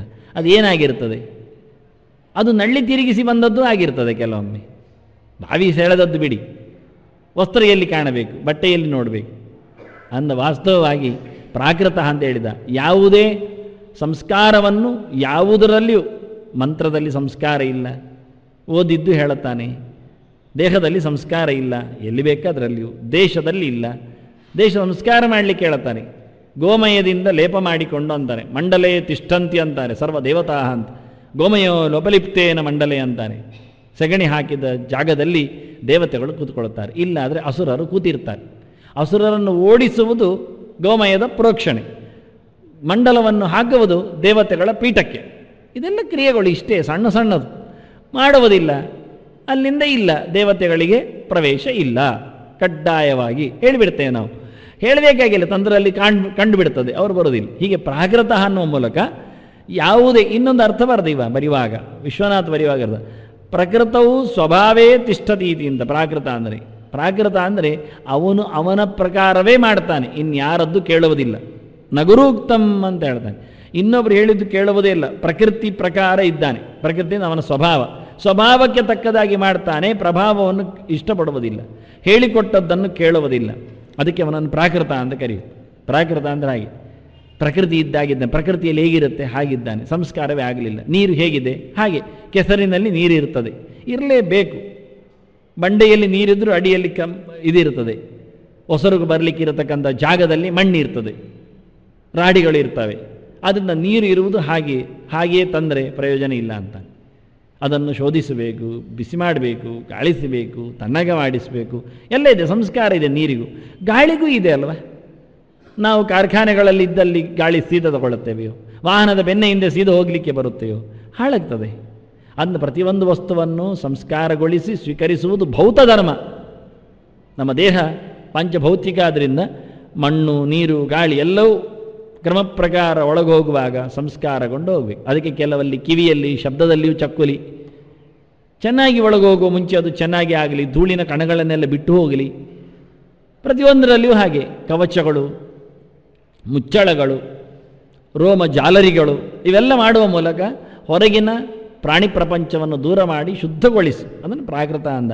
ಇವ ಯಾವ ಸಂಸ್ಕಾರಕ್ಕೂ ಒಳಗಾಗಿಲ್ಲ, ದೇಹಕ್ಕೂ ಮನಸ್ಸಿಗೂ ಮಾತಿಗೂ ಇತರ ವಸ್ತುಗಳಲ್ಲಿಯೂ. ಅದನ್ನು ಎಷ್ಟು ಲೆಕ್ಕ ಮಾಡಲಿಕ್ಕೆ ಬರುತ್ತೆ ಅಂದಾನೆ ಪ್ರಾಕೃತ. ಇನ್ನೂ ಚೆನ್ನಾದ ಅರ್ಥಗಳಿವೆ ಅದರಲ್ಲಿ. ಭಗವಂತನನ್ನು ದೂರ ಬಿಟ್ಟವನು ಎನ್ನುವ ಅರ್ಥ ಸ್ಪಷ್ಟ ಹೇಳ್ತಾರೆ. ಅಂದರೆ ಪರಮಾತ್ಮ, ಪರತತ್ವ. ಅದರ ಬಗ್ಗೆ ಮಾಡಿದ್ದೇ ಅಲ್ಲ. ಪರೇ ಅಕೃತಂ, ಅಕೃತಃ ಅಂದ, ದೇವರಿಗಾಗಿ ಮಾಡಿದ್ದಲ್ಲ ಅಂತ. ನಮ್ಮದೆಲ್ಲ ಅಡುಗೆ ಹಾಗೆ. ಯಾಕೆ ಕೇಳಿದರೆ ಅದು ನಮಗೆ ಮತ್ತೆ ಹೇಳ್ತೇವೆ, ಅದು ಮಗಳು ಹೇಳಿದ್ದಾಳೆ ಇವತ್ತು ಮಾಡಲಿಕ್ಕೆ, ಅವಳ ಮೇಲೆಲ್ಲ ಹೆಸರಾಗ್ತೇವೆ. ಮಕ್ಕಳು ಹೇಳಿದ್ದಾರೆ, ಗಂಡನಿಗಿಷ್ಟ ಅಂತೆ, ಅಂಗಡಿಯನ್ನು ಕೊಟ್ಟದ್ದು ಇದು ತಗೊಂಡು ಹೋಗಿ ಅಂತ ಹೊರತು ದೇವರಿಗೋಸ್ಕರ ಮಾಡುವುದು, ದೇವರಿಗೋಸ್ಕರ ನಮ್ಮದು ಇರುವುದು ಇಲ್ಲವೇ ಇಲ್ಲ. ಅದರಿಂದ ಪ್ರಾಕೃತ ಎನ್ನುವಲ್ಲಿ ಅದು ಅರ್ಥ ಉಂಟಂತಾನೆ. ದೇವರನ್ನು ಮರೆತವ, ದೇವರಿಗೋಸ್ಕರ ಮಾಡದವ ಏನನ್ನೂ ಸಹ. ಭಗವದೆಚ್ಚರದಿಂದ ದೂರ ನಿಂತವನು ಒಬ್ಬ ಪ್ರಾಕೃತನೇ. ಮತ್ತು ಹೇಳಿದ ಸ್ತಬ್ಧ ಅಂದ. ಸ್ತಬ್ಧ ಅಂದರೆ ಕಲ್ಲು ಬಂಡೆಯಂತೆ, ಎಂಥದ್ದು ಅಲ್ಲ ಆಡುವುದಿಲ್ಲ ಅಂತ ಅರ್ಥ. ದುರಹಂಕಾರಿ ಅಂತ, ವಿಚಿತ್ರವಾಗಿರತಕ್ಕ ಅಹಂಕಾರದಲ್ಲಿ ನಿಂತವನು ಅವನು ತಾಮಸಕರ್ತ. ಎಲ್ಲ ನಾನೇ ಮಾಡಿದೆ ಅಂತ ಬೀಗುವವ, ಬಡ್ಕೊಳ್ಳುವವ, ಎಲ್ಲ ಕಂಬಗಳಲ್ಲಿ ಹಾಕಿಬಿಡುವವ ಚಿನ್ನಾರಗಳನ್ನು ಎಲ್ಲ ನಾನೇ ಅಂತ. ಏನು ಚೆನ್ನಾಗಿರುತ್ತೆ, ವಿಚಿತ್ರವಾಗಿರುತ್ತೆ. ಹಾಗಾಗಿ ಅದನ್ನು ಸ್ತಬ್ಧ ಅನ್ನುವ ಮೂಲಕ ಹೇಳ್ತಾನೆ, ಅಹಂಕಾರಗ್ರಸ್ತನಿದ್ದಾನೆ ಅಂತ ಬಹಳ ಸುಂದರವಾಗಿ. ಮತ್ತು ಶಟಃ ಅಂತಾನೆ. ಸ್ತಬ್ಧ ಶಬ್ದಕ್ಕೆ ಹನುಮತ್ ಭಾಷ್ಯ ಅಂತ ಒಂದಿದೆ. ಅದು ಅರ್ಜುನನ ರಥದ ಮೇಲೆ ಕೂತ ಹನುಮಂತ ಮಾಡಿದ್ದಲ್ಲ, ಅವನೊಬ್ಬ ಅದ್ವೈತಿ ಮಾಡಿದ್ದು ಅಷ್ಟೇ. ವಿಷಯ ಅಷ್ಟೇ ಅವರದ್ದು, ಭಾಷ್ಯಕಾರರದ್ದು. ಅವರು ಸ್ತಬ್ಧ ಅಂದರೆ ಅಪ್ರಮಾಣವಿಧ ಅಂತ ಬರೀತಾನೆ. ಪ್ರಮಾಣವನ್ನೇ ಒಪ್ಪುವುದಿಲ್ಲ ಅಂತ. ಎಷ್ಟು ಅಹಂಕಾರಿ ಕೇಳಿದರೆ, ಯಾರು ಹೇಳಿದ್ದು ಕೇಳುವುದಿಲ್ಲ ಏನು ಹೇಳ್ತೀರಿ ಇದಕ್ಕೆ ಅಂದ. ಯಾವ ಪ್ರಮಾಣವನ್ನೇ ಒಪ್ಪುವುದಿಲ್ಲ. ಯಾರೋ ಕೇಳುವುದು ಅಂದರೆ ಅವರ ಪ್ರಮಾಣವನ್ನು ಒಪ್ಪುವುದು ಅಂತ ಅರ್ಥ, ಅವರ ಪ್ರಾಮಾಣ್ಯಕ್ಕೆ ಒಗ್ಗಿಕೊಳ್ಳುವುದು ಅಂತ ಅರ್ಥ. ನೀವು ಹೇಳಿದ್ದು ಯಾಕೆ ಕೇಳಬೇಕು? ಇನ್ನೊಬ್ಬರ ಹಿರಿತನವನ್ನು ಒಪ್ಪದವನು, ಪರ್ಯಾಯವಾದ ಅರ್ಥ ಸ್ತಬ್ಧ ಅಂದರೆ. ಎಷ್ಟು ಸ್ತಬ್ಧ ಕೇಳಿದರೆ, ಯಾರನ್ನು ಗೌರವಿಸುವುದಿಲ್ಲ, ಯಾರ ಮಾತಿಗೂ ಗೌರವ ಕೊಡುವುದಿಲ್ಲ, ಯಾರಲ್ಲಿಯೂ ಗುರುತನವನ್ನು ನೋಡುವುದಿಲ್ಲ, ಅವರಲ್ಲಿ ಇದೆ ಅಂತ ಒಪ್ಪುವುದಿಲ್ಲ. ಅವನು ಹಿರಿತನ ಗುರುತನವನ್ನು ಯಾವನು ಮನೆಯೊಳಗಿದ್ದ ತಂದೆ ಇರಬಹುದು, ಅಥವಾ ಕಲಿಸಿದ ಗುರುವೇ ಇರಬಹುದು ಬೇಕಾದರೆ, ಅಥವಾ ಪ್ರಮಾಣವೇ ಇರಬಹುದು. ನೋಡಿ, ನಮಗೆ ಈ ನೆಲಕ್ಕೆ, ವಿಶೇಷವಾಗಿ ಈ ನೆಲಕ್ಕೆ ಅಂತೇನೆ ನಾನು, ಆಚಾರ್ಯ ಮಧ್ವರು ಎಷ್ಟು ದೊಡ್ಡ ಕೊಪ್ಪರಿಗೆಯನ್ನು ನಮ್ಮ ಕೈ ಕೊಟ್ಟರು. ಜ್ಞಾನ ಭಂಡಾರಗಳನ್ನೆಲ್ಲ, ಕೇಳದ ಕಂಡರಿಯದ ಮಾತುಗಳ ಸಾಮ್ರಾಜ್ಯಗಳನ್ನೆಲ್ಲ ಹೊರಚೆಲ್ಲಿದವರು ಆಚಾರ್ಯ ಮಧ್ವರು ಒಂದು ದೃಷ್ಟಿಯಿಂದ. ಅದರ ಹಿಂದಿನವರು ಯಾರೂ ಅಷ್ಟು ಶಬ್ದ ಪ್ರಪಂಚದೆಡೆಗೆ ಕಣ್ಣು ಹಾಯಿಸಲಿಲ್ಲ. 18 ಪುರಾಣಗಳು ಬದುಕಿದ್ದದ್ದೇ, ಗೊತ್ತಿದ್ದದ್ದೇ, ಎಲ್ಲರಿಗೂ ಅದರ ಮೇಲಿನ ಪಾಂಡಿತ್ಯ ಇದ್ದದ್ದೇ. ಆಚಾರ್ಯ ಮಧ್ವರ ಅಪ್ಪನನ್ನೇ ನಡಿಲ್ಲಾಯ ಭಟ್ರು ಅಂತ ಕರಿತಿದ್ರು. ಯಾಕೆ ಕರಿತಾ ಇದ್ರು ಅಂದರೆ, ನಾರಾಯಣ ಪಂಡಿತರು ಇತಿಹಾಸ ಬರೆದಾಗ ಹೇಳುತ್ತಾರೆ, ವಾಸುದೇವನ ಮಧ್ವಾಚಾರ್ಯರ ತಂದೆ. ಎಷ್ಟು ದೂರ ನೋಡಿ, ಇವತ್ತು 800 ಆದರೆ 900 ವರ್ಷ, ಅಷ್ಟು ಹಳೆಯ ಇತಿಹಾಸದಲ್ಲಿ ಅವರನ್ನು ಭಟ್ಟರು ಅಂತ ಕರಿತಿದ್ರು. ಯಾಕೆ ಅಂದರೆ, ವಿಜ್ಞಾತ ಭಾರತ ಪುರಾಣ ಮಹಾರಹಸ್ಯಂ ಎಂ ಭಟ್ಟ ಇತ್ಯಭಿವದಂತಿ ಜನ ವಿನೀತಂ ಅಂತ. ವಿಜ್ಞಾತ ಭಾರತ ಪುರಾಣ ಮಹಾರಹಸ್ಯಂ ಅಂತ. ಭಾರತ ಪುರಾಣಗಳನ್ನೆಲ್ಲ ಅರಿತವರು ಅವರು ಅಂತ ಹೇಳಿಕೊಂಡು ಅವರನ್ನು ಭಟ್ಟ ಅಂತ ಕರಿತಿದ್ರಂತೆ. ಭಟ್ಟ ಎನ್ನುವ ಉಪಾಧಿ ನಾಮ, ಅದು ಕುಲನಾಮ ಅಲ್ಲ ಅವರಿಗೆ. ಕುಲನಾಮ ನಡಿಲ್ಲಾಯರವರು. ಮಧ್ಯದಲ್ಲಿ ಮನೆ ಇಲ್ಲವರು ಅಂತ. ನಡು ಇಲ್ಲು ಇತ್ನಾಯೆ ನಡಿಲ್ಲಾಯೆ. ಕೆದಿಲ್ಲಾಯೆ ಅಂದರೆ ಕೆದು ಇತ್ನಾಯೆ ಅಂತ. ಕೆದು ಇಲ್ಲು ದಾಯೆ. ಕೆದು ಅಂದರೆ ಸರೋವರ, ಸರೋವರದ ಮನೆಯುಳ್ಳವನು ಕೆದಿಲ್ಲಾಯ. ಕಂಗಿಲ್ಲಾಯ ಅಂದರೆ ಕಂಗು ಮರ ಇದ್ದವ ಮನೆಯಲ್ಲಿ. ತೆಂಗಿನ ತೋಟ, ಕಂಗಿನ ತೋಟ ಮಾಡಿಕೊಂಡು, ಹೀಗೆ ತೆಂಕಿಲ್ಲಾಯ, ತೆಂಕು ಬದಿಯಲ್ಲಿ ಮನೆ ಮಾಡಿಕೊಂಡವ, ಇದೆಲ್ಲ ಹೇಳುವುದು ಅನ್ನತ್ತಿನ ಕ್ರಮ. ಅದನ್ನು ನಡು ಇಲ್ಲಾಯವರು, ಮಧ್ಯದಲ್ಲಿ ಮನೆ ಇತ್ತವರದ್ದು, ಊರಿನ ಮಧ್ಯದಲ್ಲಿ. ಹಾಗಾಗಿ ಅವರ ನಡಿಲ್ಲಾಯರು ಅಂತ ಕರಿತಿದ್ರು. ನಡಿಲ್ಲಾಯರು ಸಾಕೋದು ವಂಶನಾಮ ಆಯಿತು. ಭಟ್ರು ಯಾಕೆ ಮತ್ತೆ ಪೂಜೆ ಮಾಡುವುದಕ್ಕೆ ಅಲ್ಲಿ ಏನು ಗುಡಿ ಕಟ್ಟಿರಲಿಲ್ಲ ಆಗ ಪಾಜೆ ಎಂಥದಿಲ್ಲ, ಬಂಡೆಯ ಊರು ಅಷ್ಟೇ, ಅಲ್ಲೊಂದು ಮನೆ ಅವರದ್ದು. ಮತ್ತೆ ಕುರ್ಕಾಲಾದದ್ದು, ವಾಸುದೇವನ ಪುಟ್ಟ ಹೆಜ್ಜೆ ಬಿದ್ದು. ಅದಕ್ಕಿಂತ ಮೊದಲು ಏನೂ ಅಲ್ಲ, ಅದು ಗುಡಿ ಇಲ್ಲ ಪೂಜೆ ಮಾಡಿಕೊಂಡು ಕೂತ್ಕೊಳ್ಳಿಕ್ಕೆಲ್ಲ. ಬಂದಿದ್ರು ಮತ್ತೆ ಅನಂತವದನ, ಮತ್ತೆ ಬಂದ ಕ್ರಮಗಳದೆಲ್ಲ. ಅದರಿಂದ ಭಟ್ಟ ಕರಿತಾ ಇದ್ದದ್ದು ಭಾರತ ಪುರಾಣಗಳ ರಹಸ್ಯವನ್ನು ಅರಿತವನಾದ್ದರಿಂದ, ಪಾರಾಯಣ ಮಾಡೋದ್ರಿಂದಲ್ಲ, ಅದನ್ನು ಹೇಳ್ತಿದ್ರು ಅವರು, ಪ್ರವಚನ ಮಾಡ್ತಿದ್ರು ಅವರು, ದೇವಸ್ಥಾನಗಳಲ್ಲಿ ತಿಳಿಸಿ ಹೇಳ್ತಿದ್ರು, ಅನ್ನ ಕರಿತಿದ್ರು. ಅನ್ನ ಪ್ರಮಾಣಗಳು ಇತ್ತು, ಇಲ್ಲ ಅಲ್ಲ. ಆ ಎಲ್ಲ ಪ್ರಮಾಣಗಳನ್ನು ಬೆಳಕಿಗೆ ತಂದವರು, ಅದರ ಉಪಯೋಗ ಮಾಡುವುದು ಹೇಗೆ ಅಂತ ತೋರಿಸಿಕೊಟ್ಟವರು ಆಚಾರ್ಯ ಮಧ್ವರು. ಇದ್ದ ಗ್ರಂಥಗಳನ್ನೆಲ್ಲ ಅದು ನಮಗೆ ಅಧ್ಯಯನಕ್ಕೆ, ಅನುಷ್ಠಾನಕ್ಕೆ ಎನ್ನುವ ಅದರ ಬೆಲೆಯನ್ನು ಬಿಡಿಸಿ ತೋರಿಸಿ, ಎಲ್ಲಿ ಹೇಗೆ ಸಿಕ್ಕಿಸಬೇಕು, ಹೇಗೆ ನಿರ್ಣಯಿಸಿಕೊಳ್ಳಬೇಕು, ಅದರ ಮೇಲಿನೋಟದ ಅರ್ಥ, ಅದರ ರಹಸ್ಯದ ಅರ್ಥ, ಅದರ ಒಂದಕ್ಕೊಂದರ ಪೂರ್ಣಾರ್ಥ, ಅದರಲ್ಲಿ ಎಷ್ಟು ಸ್ವೀಕಾರ ಅರ್ಹ, ಎಷ್ಟು ಅಸ್ವೀಕೃತವಾಗಬೇಕು, ಅದು ಹೇಗೆ ಎನ್ನುವ ಎಲ್ಲ ಸೂತ್ರ ಕೊಟ್ಟದ್ದು ಆಚಾರ್ಯರು. ಅದು ಕೈಯಿಂದಲ್ಲ, ಊಹಿಸಿಕೊಂಡಲ್ಲ. ಇವತ್ತಿನ ವಿಜ್ಞಾನಿಗಳಂತ ಹೀಗಿರಬೇಕು ಅಂತ ಪ್ರಾಯೋಗಿಕ ವಿಮರ್ಶೆಯಿಂದ ಸಿದ್ಧಾಂತವಾದದ್ದಲ್ಲ, ಯಥಾಶ್ರುತವಾದ ಶಾಸ್ತ್ರಗಳೇ ಕೊಟ್ಟ ನಿರ್ಣಾಯಕ ಸೂತ್ರಗಳು, ಅಲ್ಲಿದ್ದಲ್ಲಿಗೆ ಅದ್ಭುತವಾದದ್ದು. ಅದನ್ನು ಪ್ರಮಾಣವನ್ನು ಒಪ್ಪುವುದಿಲ್ಲ ಹೇಳುವುದು ಅತಿ ದೊಡ್ಡ ಧಾರ್ಷ್ಟ್ಯ ಅಂತಾರೆ. ಸ್ತಬ್ಧ ಅಂದರೆ ಹಾಗೆ, ಧಾರ್ಷ್ಟ್ಯತನ ಅಂತಾರೆ, ದುರಹಂಕಾರ ಅಂತಾರೆ. ಒಪ್ಪುವುದಿಲ್ಲ ಅಂದರೆ ಏನದು ಹೇಳ್ತಾರೆ, ಬಾಯಿ ಬಿಟ್ಟು ಹೇಳ್ತಾರೆ, ನಾನು ಅಂತರ್ಯಾಮಿಯನ್ನು ಒಪ್ಪುವುದಿಲ್ಲ. ಅಯ್ಯ, ಅಂತರ್ಯಾಮಿ ಒಪ್ಪುವುದು ಬಿಡುವುದು ಪ್ರಶ್ನೆಯೇ ಅಲ್ಲ. ಯಾಕೆ, ಒಳಗೆ ಇದ್ದಾನೆ ಎನ್ನುವುದು ಸಿದ್ಧಾಂತ, ಸತ್ಯ ಸಂಗತಿ. ಹೊರಗಾಕುವುದೇ ಬಹಳ ಸುಲಭವಾಗಿ ಅದು. ನಾವು ವೇದವನ್ನು ಒಪ್ತೇವೆಯೋ, ವೈದಿಕರು ಅಂತ ಹೇಳ್ತೇವೆಯೋ, ನಮ್ಮದು ಪರಮೋಚ್ಚವಾದ ಗ್ರಂಥ ವೇದ ಅಂತ ಆದರೆ ವೇದದಲ್ಲಿ ಸ್ಪಷ್ಟ ಹೇಳ್ತದೆ, ಎಚ್ಚ ಕಿಂಚಿತ್ ಜಗತ್ ಸರ್ವಂ ದೃಶ್ಯತೆ ಶ್ರೂಯತೆ ಪಿವ ಅಂತರ್ಬಹಿಶ್ಚ ತತ್ಸರ್ವಂ ವ್ಯಾಪ್ಯ ನಾರಾಯಣ ಸ್ಥಿತಃ ಅಂತ. ಕಾಣುವ, ಕಾಣದೇ ಇರತಕ್ಕ ಸೂಕ್ಷ್ಮಾತಿ ಸೂಕ್ಷ್ಮ ಅಣುಗಳಾಗಿ ಉಂಟು ಅಂತ ಕೇಳಿ ಬರುವ ಪ್ರತಿಯೊಂದು ಸಂಗತಿಯಲ್ಲಿಯೂ ನಾರಾಯಣ ಇದ್ದಾನೆ. ಮುಂದೆ ಕೃಷ್ಣ ಅದನ್ನು ಸಾಬೀತು ಮಾಡ್ತಾನೆ. ಈಶ್ವರ ಸರ್ವಭೂತಾನಾಂ, ಹಿಂದೆ ಹೇಳಿ ಆಗಿದೆ, ಮೈ ಸರ್ವಮಿದಂ ಪ್ರೋತಂ ಅಂತ, ಸರ್ವಂ ಸಮಾಪ್ನೋಷಿ ತಥೋಸಿ ಸರ್ವ ಅಂತ ಒಪ್ಪಿದ್ದಾನೆ ಕೃಷ್ಣ ಅರ್ಜುನ. ಮತ್ತು ಹಾಗೆ ಇದ್ದ ಸಂಗತಿಯನ್ನು ನಾನು ಒಪ್ಪುವುದಿಲ್ಲ ಹೇಳಿದ ತಕ್ಷಣ ಹೊರಟೋಗ್ತಾನೆ. ಸೂರ್ಯ ಉದಯ ಆಗೋದು 7 ಗಂಟೆಗೆ ನಾನು ಒಪ್ಪುವುದಿಲ್ಲ, ನನ್ನ ಪಂಚಾಂಗದಲ್ಲಿ 6ಕ್ಕೆ ಆಗ್ತಾನೆ, ಅದು 8ಕ್ಕೆ ಆಗ್ತಾನೆ. ನೀನು ಒಪ್ಪದಿದ್ದರೆ ಆಗದೆ ಹೋಗುತ್ತಯ್ಯ, ನಮ್ಮ ಗಣಿತಕ್ಕೆ ಸಿಗುವುದಿಲ್ಲ ಅಂದ ತಕ್ಷಣ ಆಗೋದಿಲ್ಲ ಅಲ್ಲ, ಹಾಗೇ ಆಗುತ್ತೆ, ನಡೆಯುತ್ತೆ. ಅದರ ಪ್ರಶ್ನೆಯೇ ಇಲ್ಲ. ನಾವು ಒಪ್ಪುವುದಿಲ್ಲ ಅಂದರೆ ಆಗುವುದಿಲ್ಲ ಅಲ್ಲ. ಅದನ್ನು ಸ್ತಬ್ಧ ಅಂತಾರೆ, ಪ್ರಮಾಣವನ್ನು ಧಿಕ್ಕರಿಸುವ, ಅದನ್ನು ಒಪ್ಪದ ಅತಿರೇಕದ ಧಾರ್ಷ್ಟ್ಯ ಅಂತ.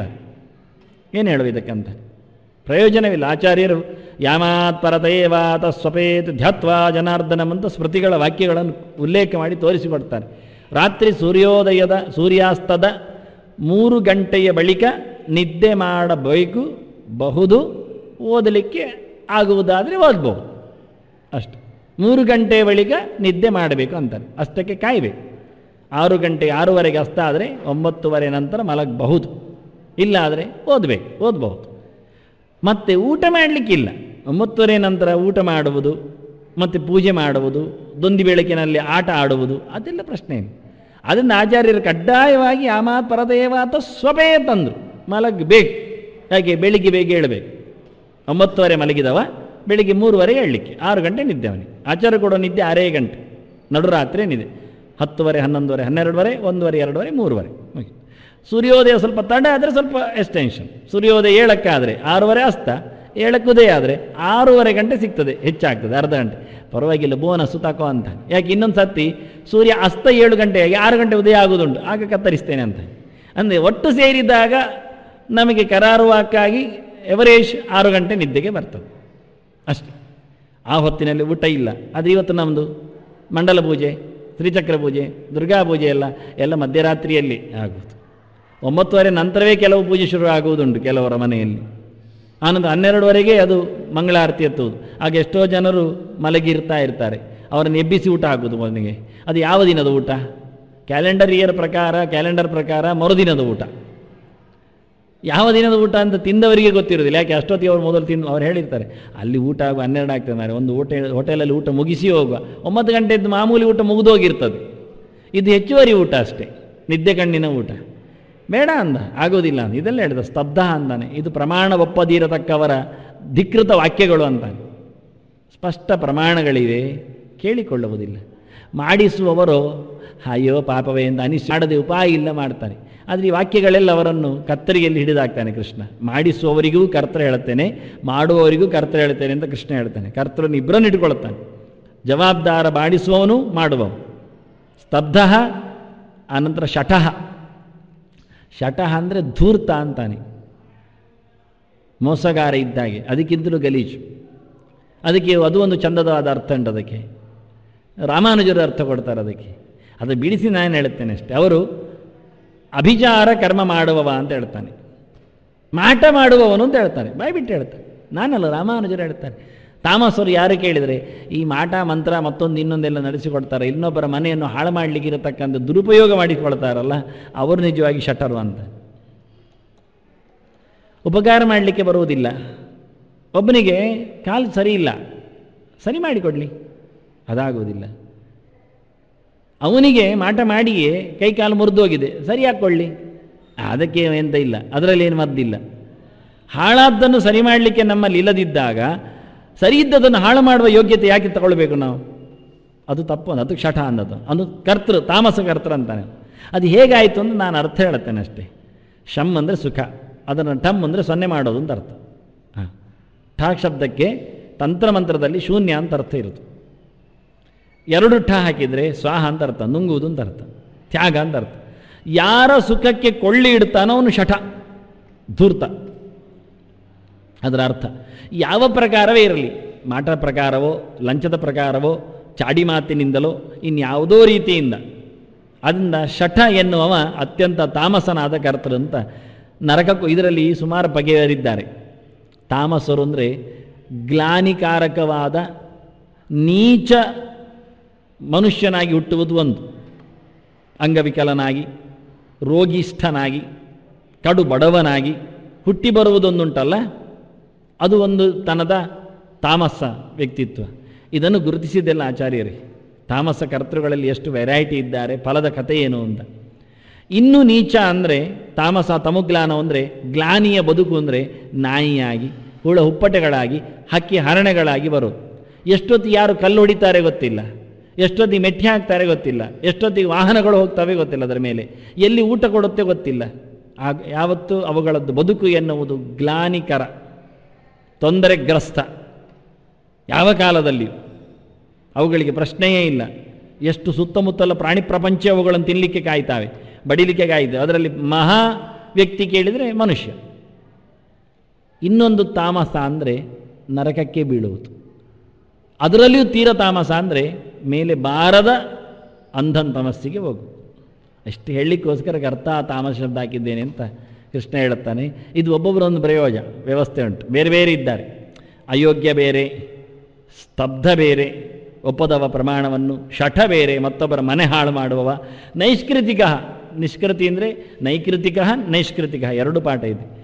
ನಿಕೃತಿ ನಿಷ್ಕೃತಿ ಹೇಳಿದರೆ ವಿರೋಧವನ್ನು ಆಚರಿಸುವುದು, ವಂಚನೆ ಮಾಡುವುದು, ಮೋಸ ಅಂತ ಅರ್ಥ.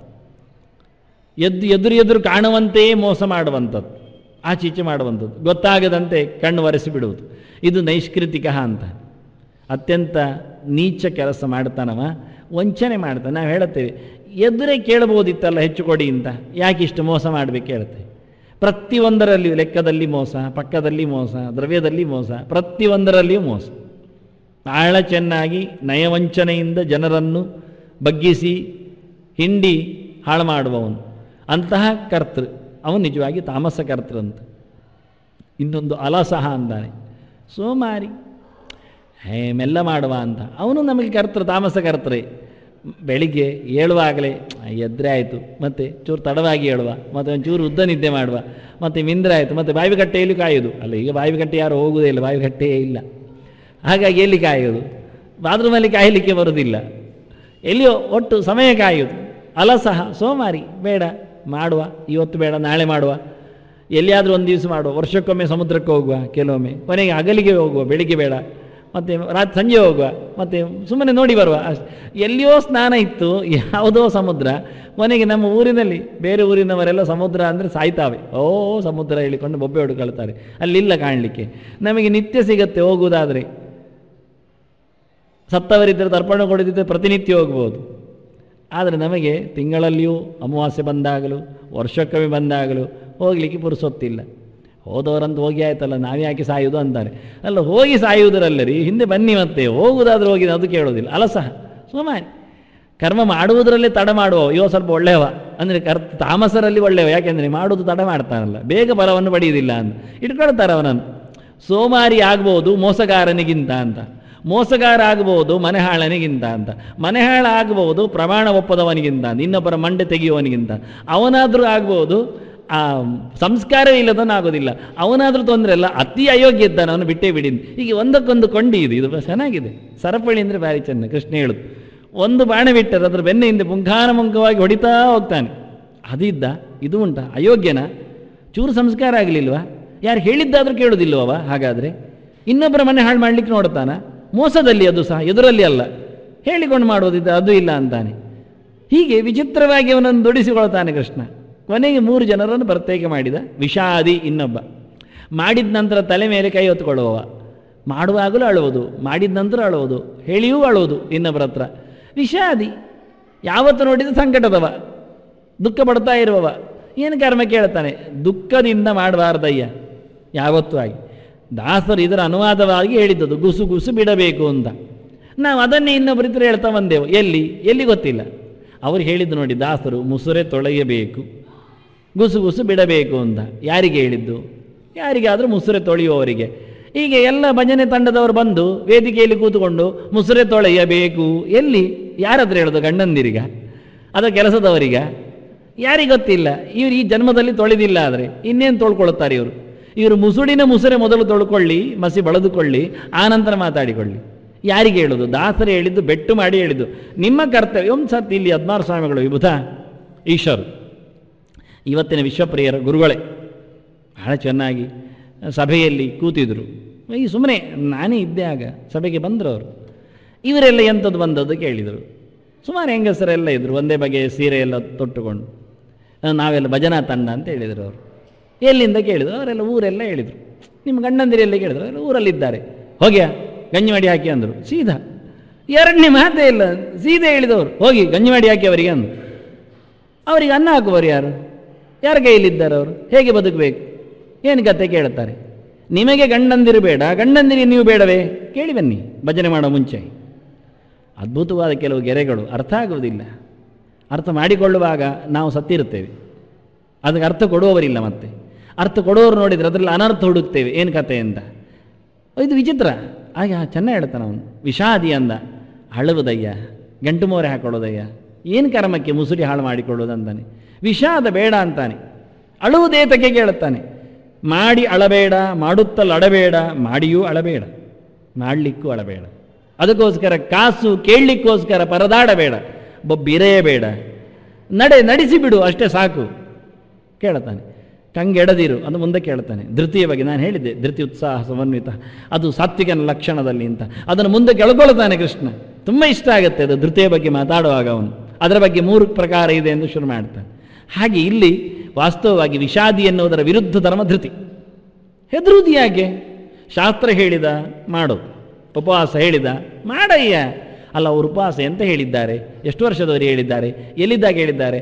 ಇವತ್ತು ಉಪವಾಸವನ್ನು ವಿಮರ್ಶೆ ಮಾಡಿ ಒಬ್ಬರು ಬಹಳ ಚೆನ್ನಾಗಿ ಹೇಳಿದರು. ಉಪವಾಸ ನಮಗೆ ಹೇಳಿದ್ದಲ್ಲ. ಅದು ಟೋಟಲ್ ಏನಾಯಿತು ಹೇಳಬೇಕಲ್ಲ ನಾನು ಮೊದಲಿಗೆ.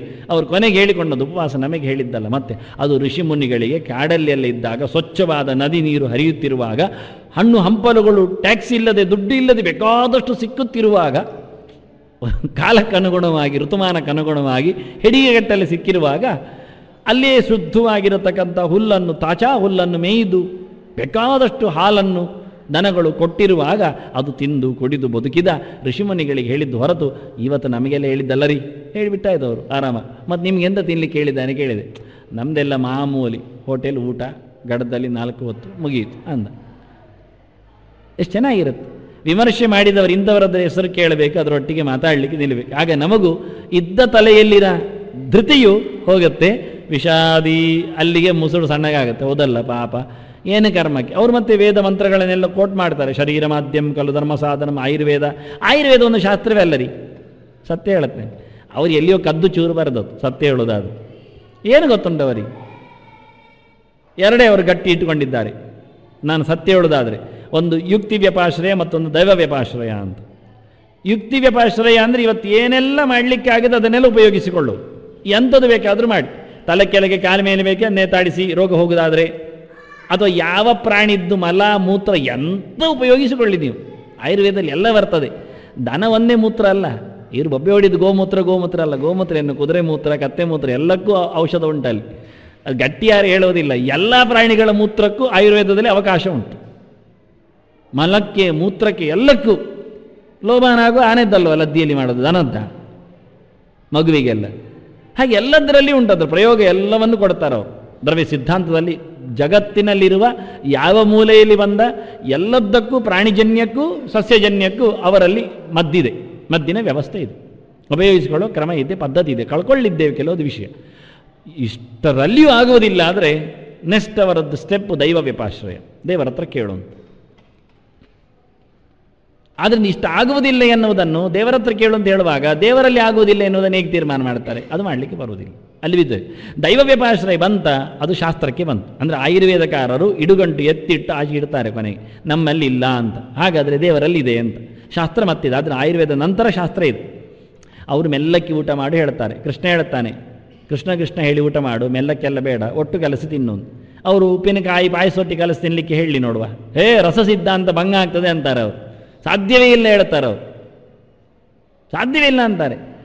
ತತ್ವಶಾಸ್ತ್ರ ಹೇಳ್ತದೆ ಎಲ್ಲ ಒಟ್ಟು ಕಲಸಿ ತಿಂದುಬಿಡು ಅಂತದೆ. ಎಲ್ಲ ಹೋಗುದು ಒಂದೇ ಹೊಟ್ಟೆಗೆ ಅಲ್ವಾ? ಅಲ್ಲಿ ಬೇರೆ ಇಡ್ತಾರೆ, ಉಪ್ಪಿನಕಾಯಿ ಬೇರೆ ಕಡೆಯಲ್ಲಿ ಕೂತ್ಕೊಳ್ಳೋದು, ಪಾಯಸ ಬೇರೆ ಕಡೆ ಕೂತ್ಕೊಳ್ಳೋದು, ಏನಾದರೂ ಉಂಟು? ಏನಿಲ್ಲ, ಯಥಾಸ್ಥಿತ. ಗೊತ್ತಿಲ್ಲ ನಮಗೆ, ಅರ್ಥ ಆಗುವುದಿಲ್ಲ. ಮತ್ತೆ ಹೋಗುವಾಗ 2 ಇಂಚಿನ ನಾಲಿಗೆಯಲ್ಲಿ ನಮ್ಮದು ಗಡಿಬಿಡಿ ಮೆರವಣಿಗೆ, ಒಂದರ ನಂತರ ಒಂದು ಹೋಗಬೇಕು. ಅಲ್ಲ, ಕೇಳುಗ ನಾನು ಹೇಳೋದು, ನೋಡುಗರೇನೋ ನೋಡ್ತಾರೆ. ಕೇಳುಗರಿಗೆ ಒಂದರ ನಂತರ ಕೇಳ್ತದ? ಚಂಡೆಪೆಟ್ಟು, ಕೊಂಬು ಪೆಟ್ಟು, ವಾದ್ಯದವರದ್ದು, ನಾಸಿಕ್ ಬ್ಯಾಂಡು, ವೇದಘೋಷ ಎಲ್ಲ ಒಟ್ಟಿಗೆ ಕೇಳ್ತದೆ ಕಿವಿಯೊಳಗೆ. ನಮ್ಮಲ್ಲೆಲ್ಲ ರಿದಿಮ್ಸ್ಗಳಿಗೆಲ್ಲ ಬೇಕಾದಷ್ಟು ಸ್ಪೀಕರ್ ವ್ಯವಸ್ಥೆ ಏನಿಲ್ಲ. ಕಿವಿಯಲ್ಲಿ 8 ಕಿವಿ ಕೊಟ್ಟರೆ ಒಂದರಲ್ಲಿ ಶಬ್ದವನ್ನು ಕೇಳುವುದು, ಇನ್ನೊಂದರಲ್ಲಿ ಸ್ವರವನ್ನು ಕೇಳುವುದು ಮಾಡಿಕೊಳ್ಬೋದಿತ್ತು ಬೋರ್ಡ್ ಹಾಕಿ. ಒನ್ನೊಮ್ಮೆ ಬ್ರಹ್ಮದೇವ ಹಣೆಯಲ್ಲಿ ತನ್ನ 4 ಮೋರೆ ಅಂತ ನಮಗೂ ಬರ್ತಿದ್ರೆ ಇನ್ನೆಲ್ಲ ಆಗುತ್ತೆ? ಆಗುವುದಿಲ್ಲ. ಶಬ್ದಗಳೆಲ್ಲ ಒಟ್ಟಿಗೆ ಹೋಗುವುದಾದರೆ ಊಟಗಳೆಲ್ಲ ಯಾಕೆ ಒಟ್ಟಿಗೆ ಹೋಗಬಾರದು ತಟ್ಟೆಯಲ್ಲಿ? ಸರಿಯೇ, ಎಲ್ಲ ಸರಿಯೇ. ಇದನ್ನು ಅಲ್ಲಿ ಚೆನ್ನಾಗಿ ಹೇಳ್ತಾನೆ ವಾಸ್ತವ. ಅದನ್ನು ವಿಷಾದಿ ಅನ್ನ ಅಳಬೇಡಯ್ಯ, ಹತ್ತು ಪ್ರಯೋಜನ ಇಲ್ಲಯ್ಯ. ನನ್ನ ಮಗಳು ಯಾವುದೋ ಒಂದು ದುಸ್ಥಿತಿಯಲ್ಲಿ ನಿಂತಾಗ 14 ವರ್ಷ ಇತ್ತು ಅವಳಿಗೆ. ಆಗ 4 ದಿನದಲ್ಲಿ ಇವಳೊಂದು ಹೇಳಿದ ವಾಕ್ಯ ನನಗೆ ವೇದಾಂತದ ಎಷ್ಟು ಸ್ಪರ್ಶ ಆಯ್ತು ಅವಳಿಗೆ ಅಂತ. ಯಾವುದೋ ಒಂದು ನರಕದ ಬಾಗಿಲಲ್ಲಿ ಕೂತಿದ್ಲು ಅವಳಾಗ, ಯಾವುದೋ ಒತ್ತಾಯದಲ್ಲಿ. ಆಗ ಅವಳು ಹೇಳಿದ್ದು, ಅಪ್ಪ ಇಲ್ಲಿ ಯಾವುದು ಶಾಶ್ವತ ಅಲ್ಲ. ವಿಷಾದಕ್ಕೆ ಅವಳು ಹಾಕಿದ ಒಂದು ವಿರಾಮ ಅದು. ಅತ್ತು ಬೇಸತ್ತು ಪ್ರಯೋಜನ ಇಲ್ಲ, ಬದುಕು ಎನ್ನುವುದು ಶಾಶ್ವತ ಅಲ್ಲ ಅನ್ನುವ ಒಂದು ಗಾಢವಾದ ತೀರ್ಮಾನ ಅವಳು ಕೆಲವೇ ದಿನದ ಒಂದು ಅಧ್ಯಯನದಲ್ಲಿ, ಕೆಲವೇ ದಿನದ ಒಂದು ಪಟ್ಟ ಪರಿಶ್ರಮದಲ್ಲಿ ಹೇಳಿದರು. ಅವಳೇನು ಶಾಸ್ತ್ರಗಳನ್ನೆಲ್ಲ ಕಟ್ಟುನಿಟ್ಟಾಗಿ ಓದಿಕೊಂಡವಳಲ್ಲ. ನನ್ನದೇನೋ ಪ್ರಭಾವ ಇರ್ಬೋದು, ಅದು ಬೇರೆ, ಅಥವಾ ಜೀನ್ಸ್ ಇರ್ಬೋದು, ಅದು ವಿಷಯ ಅಲ್ಲ. ಆದರೆ ಅವಳಲ್ಲಿ ಬಂದಿರತಕ್ಕ ಆ ಒಂದು ಪ್ರಬುದ್ಧತೆ, ಅದಕ್ಕೆ ಹೇಳಿ ಯಾವತ್ತೋ ಒಂದು ಕ್ಷಣ ನೆತ್ತಿಯ ಮೇಲೆ ನೊಣ ಸುತ್ತಿದಾಗಲೂ ಬ್ರಹ್ಮರಂಧ್ರ ಓಪನ್ ಆಗ್ಬೋದು, ಗೊತ್ತಿಲ್ಲ. ದೇವರು ಕಳಿಸುವ ಕ್ರಿಯೆ ವ್ಯವಸ್ಥೆ ಅದೇ. ಇಡೀ ಆನೆಯ ತಲೆ ಮೇಲೆ ಕೂತರು, ಅದು ಸಾಯುವಾಗ ಸ್ವಾಮಿಗಳದ್ದು ಮಂಡೆಗೆ ತೆಂಗಿನಕಾಯಿ ಹೊಡಿಲಿಕ್ಕೊಂಡಂತೆ, ಬ್ರಹ್ಮರಂಧ್ರ ಒಡೆದು ಜೀವ ಹೋಗಲಿ ಅಂತ. ಇದೆಲ್ಲ ಶಾಸ್ತ್ರದಲ್ಲಿ. ಅದಕ್ಕೆ ನೋಡು, ಕರ್ಮ ಮಾಡುವಾಗ ಅಳಬೇಡಯ್ಯ ಅಂದ. ಯಾವುದಕ್ಕೂ ಅಣುಗಬೇಡ ನೀನು, ಹೆಜ್ಜೆ ಇಡುವಲ್ಲಿ ಅಡಿ ತಪ್ಪದರಿಲಿ ಅನ್ನುವ ಧೃತಿ ನಿನಗೆ ಬರಲಿ ಎನ್ನುವಂತೆ ಕೃಷ್ಣ ವಿಷಾದಿಯನ್ನು ತಂದ. ವಿಷಾದಿ ಸ್ವಲ್ಪ ವಾಸಿಯಂತೆ, ಅಳುವವ ಅಂಜುಬುರುಕವ ಒಂದು ದೃಷ್ಟಿಯಿಂದ. ಅಂದರೆ ಧೃತಿ ಇಲ್ಲ ಅಂದರೆ ಅಂಜುಬುರುಕ ತಾನೆ, ಹೇಳಿ ನಿಧಾನ ಮಾಡಲಿಕ್ಕೆ ಅವನದೊಂದು ಉಪಾಯ ಅಂತ ಕೇಳಿದರೆ ಈಗ ಹೆದರಿಕೆ ಆಗ್ತದೆ, ನಾಳೆ ಮಾಡ್ತೇನೆ. ಸುಳ್ಳು ಹೇಳುವಲ್ಲಿ ಎಲ್ಲ ಇಂಥ ವಾಕ್ಯಗಳು ಬರಬೇಕ್ರಿ. ಎಲ್ಲ ಆಣೆ ಮಾಡ್ತೇನೆ, ಪ್ರತಿಜ್ಞೆ ಮಾಡ್ತೇನೆ, ಸಾಕ್ಷಿ ಹೇಳ್ತೇನೆ, ಸತ್ಯ ಹೇಳ್ತೇನೆ ಹೇಳ್ತಾರೆ. ಅವರಿಗೆಲ್ಲ ವಿಷಾದವನ್ನು ಕೊಡಬೇಕು ನಾವು. ವಿಷಾದ ಅಂತ ಒಂದು ಇಂಜೆಕ್ಷನ್ ಇದ್ದರೆ ಚೆನ್ನಾಗಿತ್ತು, ಕಳಿಸಿ ಬಿಡ್ಬೋದಿತ್ತು, ದೂರದಲ್ಲಿ ಇಂಜೆಕ್ಟ್ ಮಾಡ್ಬೋದಿತ್ತು. ಇದನ್ನು ಕೃಷ್ಣ ಹೇಳಿದ್ದು, ತಾಮಸೈವ ಅಳುವವ, ಯಾವುದಕ್ಕೂ ನಿರ್ಭಯವ. ಯಾಕೆ ಅಳುತ್ತಾನೆ? ಎಲ್ಲಿಯೋ ತಪ್ಪಿದ್ದಾನೆ ಗೊತ್ತಿರ್ತದವನಿಗೆ. ಸಹಜವಾದ ವ್ಯಕ್ತಿ ಅಳುಕು ಸ್ವಭಾವ ಬರಲಿಕ್ಕೆ ಕಾರಣ ಎಲ್ಲಿಯೋ ಹೆಜ್ಜೆ ತಪ್ಪಿಸಿದ್ದಾನೋ, ಯಾರಿಗೋ ವಂಚನೆ ಮಾಡಲಿಕ್ಕೆ ಕೂತಿದ್ದಾನೆ. ಇದೆಲ್ಲ ಒಂದಕ್ಕೊಂದು ಸಂಬಂಧ. ಎಲ್ಲಿಯೋ ಅಯೋಗ್ಯ ಕೆಲಸ ಮಾಡಿದ್ದಾನೆ, ಅತ್ಯಾಚಾರ ಅನಾಚಾರದಲ್ಲಿ ಭ್ರಷ್ಟಾಚಾರದಲ್ಲಿ ಲಂಚದಲ್ಲಿ ಸಿಕ್ಕಿದ್ದಾನೆ. ನಿಷ್ಕೃತಿ ಅಂದರೆ ಲಂಚ ಅಂದರೆ ಶಟ ಅಂದ್ರೆಲ್ಲ ಅದೇ. ಮೂರ್ಖ ಅಂದರೆ ಪೂರಾ ಮೂರ್ಖ ಅಂತ, ನಖಶಿಕಾಂತ ಮೂರ್ಖ ಅಂತ, ಮಾತಿನಲ್ಲಿ ಮನಸ್ಸಿನಲ್ಲಿ ಶರೀರದಲ್ಲಿ ಮೂರು ಕಡೆಯಲ್ಲಿಯೂ ಇನ್ನೊಬ್ಬರ ಸುಖಕ್ಕೆ ಕೊಳ್ಳೆ ಇಡುವವನು ಮೂರ್ಖವ. ಮೂರು ಕಡೆಯಲ್ಲಿಯೂ ಹಾಗೆ ಇನ್ನೊಬ್ಬರ ಸುಖವನ್ನು ನುಂಗಿ ಹಾಕುವವನಿಗೆ ಸುರತು. ಅಂದು ದುಡ್ಡಿನಲ್ಲಿ, ಆಸ್ತಿಯಲ್ಲಿ, ಧನಧಾನ್ಯಗಳಲ್ಲಿ. ಊಟವೂ ತಟ್ಟೆಯಿಂದ ತೆಗಿತಾನೆ ಅಂಥವನು, ಕಿಸೆಯಿಂದಲೂ ದುಡ್ಡನ್ನು ಎಗರಿಸ್ತಾನೆ, ಇರಲು ಸೂರುವನ್ನು ಕಬಳಿಸ್ತಾನೆ. ಇದೆಲ್ಲ ದುರ್ಯೋಧನ ಮಾಡಿದ್ದ ಹಾಗೆ ಅಲ್ಲ. ಬೆಂಕಿ ಕೊಟ್ಟ, ಮನೆಯಿಂದ ಓಡಿಸಿದ, ಇಡೀ ರಾಜಸೂಯದಿಂದ ಸಂಪಾದನೆಯಾದ ಸಂಪತ್ತನ್ನೆಲ್ಲ ಎಗರಿಸಿದ, ಮನೆ ಮಂದಿಯನ್ನು ಎಳ್ಕೊಳ್ಳಿಕ್ಕೆ ಹೋದ, ಕೈ ಹಾಕಿದ. ಆನಂತರ ಅವರ ಮೇಲೆ ಹೊಡಿಲಿಕ್ಕೂ ಹೊರಟ, ದಬ್ಬಾಳಿಕೆ, ಹೊಡಿತೇವೆ ಅಂತ ಹೇಳಿಕೊಂಡು ಅಸ್ತ್ರಶಸ್ತ್ರಗಳ ಸಂಪಾದನೆ ಮಾಡಿಕೊಂಡು ಜನರನ್ನೆಲ್ಲ ಒಟ್ಟು ಮಾಡಿ 11 ಅಕ್ಷೋಹಿಣಿ ಕಟ್ಟಿದ ಕೊನೆಗೆ. ಅದಕ್ಕೆ ಕೃಷ್ಣ ಹೇಳ್ತಾನೆ, ಮೊದಲೇ ಹೇಳಿದ್ದ, ನೀ ಎಂಥದು ಕ್ಲೈಬ್ಯಂ ಮಾಸ್ಮಗಮ ಪಾರ್ಥ, ಹೇಡಿ ಆಗಬೇಡ. ವಿಷಾದಕ್ಕೆ ಇದು ಹೊತ್ತೇ ಅಲ್ಲ. ಅಳುವುದೇಕೆ? ಎಂತಾಯಿತು? ನಡುಕೆ ಎಂಥದ್ದು? ಗಟ್ಟಿ ಹಿಡ್ಕೋ ಕೈ, ಎದ್ದು ನಿಲ್ಲು, ಹೋರಾಡು. ತಸ್ಮಾದ್ ಉತ್ತಿಷ್ಠ ಕೌಂತೆಯ ಯುದ್ಧಸ್ವ ವಿಗತಜ್ವರ. ಮೈಮೇಲಿನ ಕಾವು ಕಳೆದು ಚೆನ್ನಾಗಿ ನಿರ್ಮಲನಾಗಿ ಹೋರಾಡಬೇಕಂತ. ವಿಷಾದಿ ಇನ್ನೊಬ್ಬ ದೀರ್ಘಸೂತ್ರೀಚ, ತಡ ಮಾಡುವವ. ದೀರ್ಘಸೂತ್ರ, ಸೂತ್ರ ಸೂತ್ರಣೆ ಅಂತ ಧಾತು, ಚಿಂತನಮಿತ್ಯರ್ಥ. ತಡಾಗಿ ಯೋಚನೆ ಮಾಡೋದು. ಹೌದಾ, ಶಾಸ್ತ್ರ ಹೇಳಿದ ಬೆಳಿಗ್ಗೆ ಬೇಗ ಹೇಳ್ಬೇಕಂತೆ ಧನುರ್ಮಾಸ. ಹಾಂ ಆಯಿತು, ಯೋಚನೆ ಮಾಡುವ. ಯಾವಾಗ? 1 ತಿಂಗಳ ನಂತರ. ಅಲ್ಲಿಗೆ ಧನುರ್ಮಾಸ ಮುಗಿದಿರ್ತದೆ, ಮತ್ತೆಂತ ಕರ್ಮ. ಇನ್ನೊಂದು ಧನುರ್ಮಾಸಕ್ಕೆ ಅದು ಬೇಗ ಆಯಿತು, ಮತ್ತೆ ನೋಡುವ. ಅದು ಹೌದು, ಆಯಿತು ಹೋಗಲಿ, ಈ ಧನುರ್ಮಾಸ ಹೋಗಲಿ, ಇನ್ನು ಬರ್ತದಲ್ಲ 11 ತಿಂಗಳು ಕಳೆದು ಮತ್ತೆ ಪುನಃ ಧನುರ್ಮಾಸ ಪ್ರತ್ಯಕ್ಷ ಆಗ್ತದೆ. ಆಗ ಆದರೂ ಬೇಗ ಆಯಿತು ಕೇಳಿದರೆ ಅದು ಈಗ ಬೇಡ, ಅದರ ಯೋಚನೆ ಆಗಲ್ವ. ಈಗ ಬೇಗ ಆಯಿತು, ಈಗ ತಡ ಆಗತ್ತೆ, ಆಗ ಬೇಗ ಆಗುತ್ತೆ. ಎಲ್ಲ ಹಾಗೆ ಉಪದೇಶ ಮಾಡಿದರೆ ಈಗ ಕೇಳುವಷ್ಟು ಬರೆಸೋತಿಲ್ಲ. ಈಗ ನಾವು ಮುಂದಡಿ ಇಟ್ಟಾಗಿದೆ, ಇನ್ನೊಮ್ಮೆ ನೋಡುವ, ಇನ್ನೊಮ್ಮೆ ಕರೆಯುವುದೇ ಇಲ್ಲ ಅವರು. ಆಗ ಸಲಹೆ ಪ್ರಯೋಜನ ಇಲ್ಲ. ಈಗಲೇ ಹೇಳುತ್ತೇವೆ, ನೀವು ಮುಂದೇನು ಮಾಡ್ತೀರಿ, ಅದೆಲ್ಲ ಈಗ ಬೇಡ, ಅಡ್ವಾನ್ಸ್ ಆಗುವುದಿಲ್ಲ, ಅದು ಬರುವಾಗಲೇ ಆಗಬೇಕು. ಹಾಗೆ ದೀರ್ಘಸೂತ್ರಿಗಳ ಲಕ್ಷಣ ಹಾಗೆ. ಬೆಳಿಗ್ಗೆ ಮಾಡಬೇಕಾದ್ದು ಸಂಜೆ ಮಾಡ್ತಾರೆ ಅವರು. ವಿಚಿತ್ರ. ಸಂಜೆ ಮಾಡುವುದನ್ನು ಮಧ್ಯರಾತ್ರಿ ಮಾಡ್ತಾರೆ, ಮತ್ತೆ ಇವತ್ತು ಮಾಡಬೇಕಾದನ್ನು ನಾಳೆ ಮಾಡ್ತಾರೆ. ಕೆಲವೊಮ್ಮೆ ಆಗುವುದುಂಟು.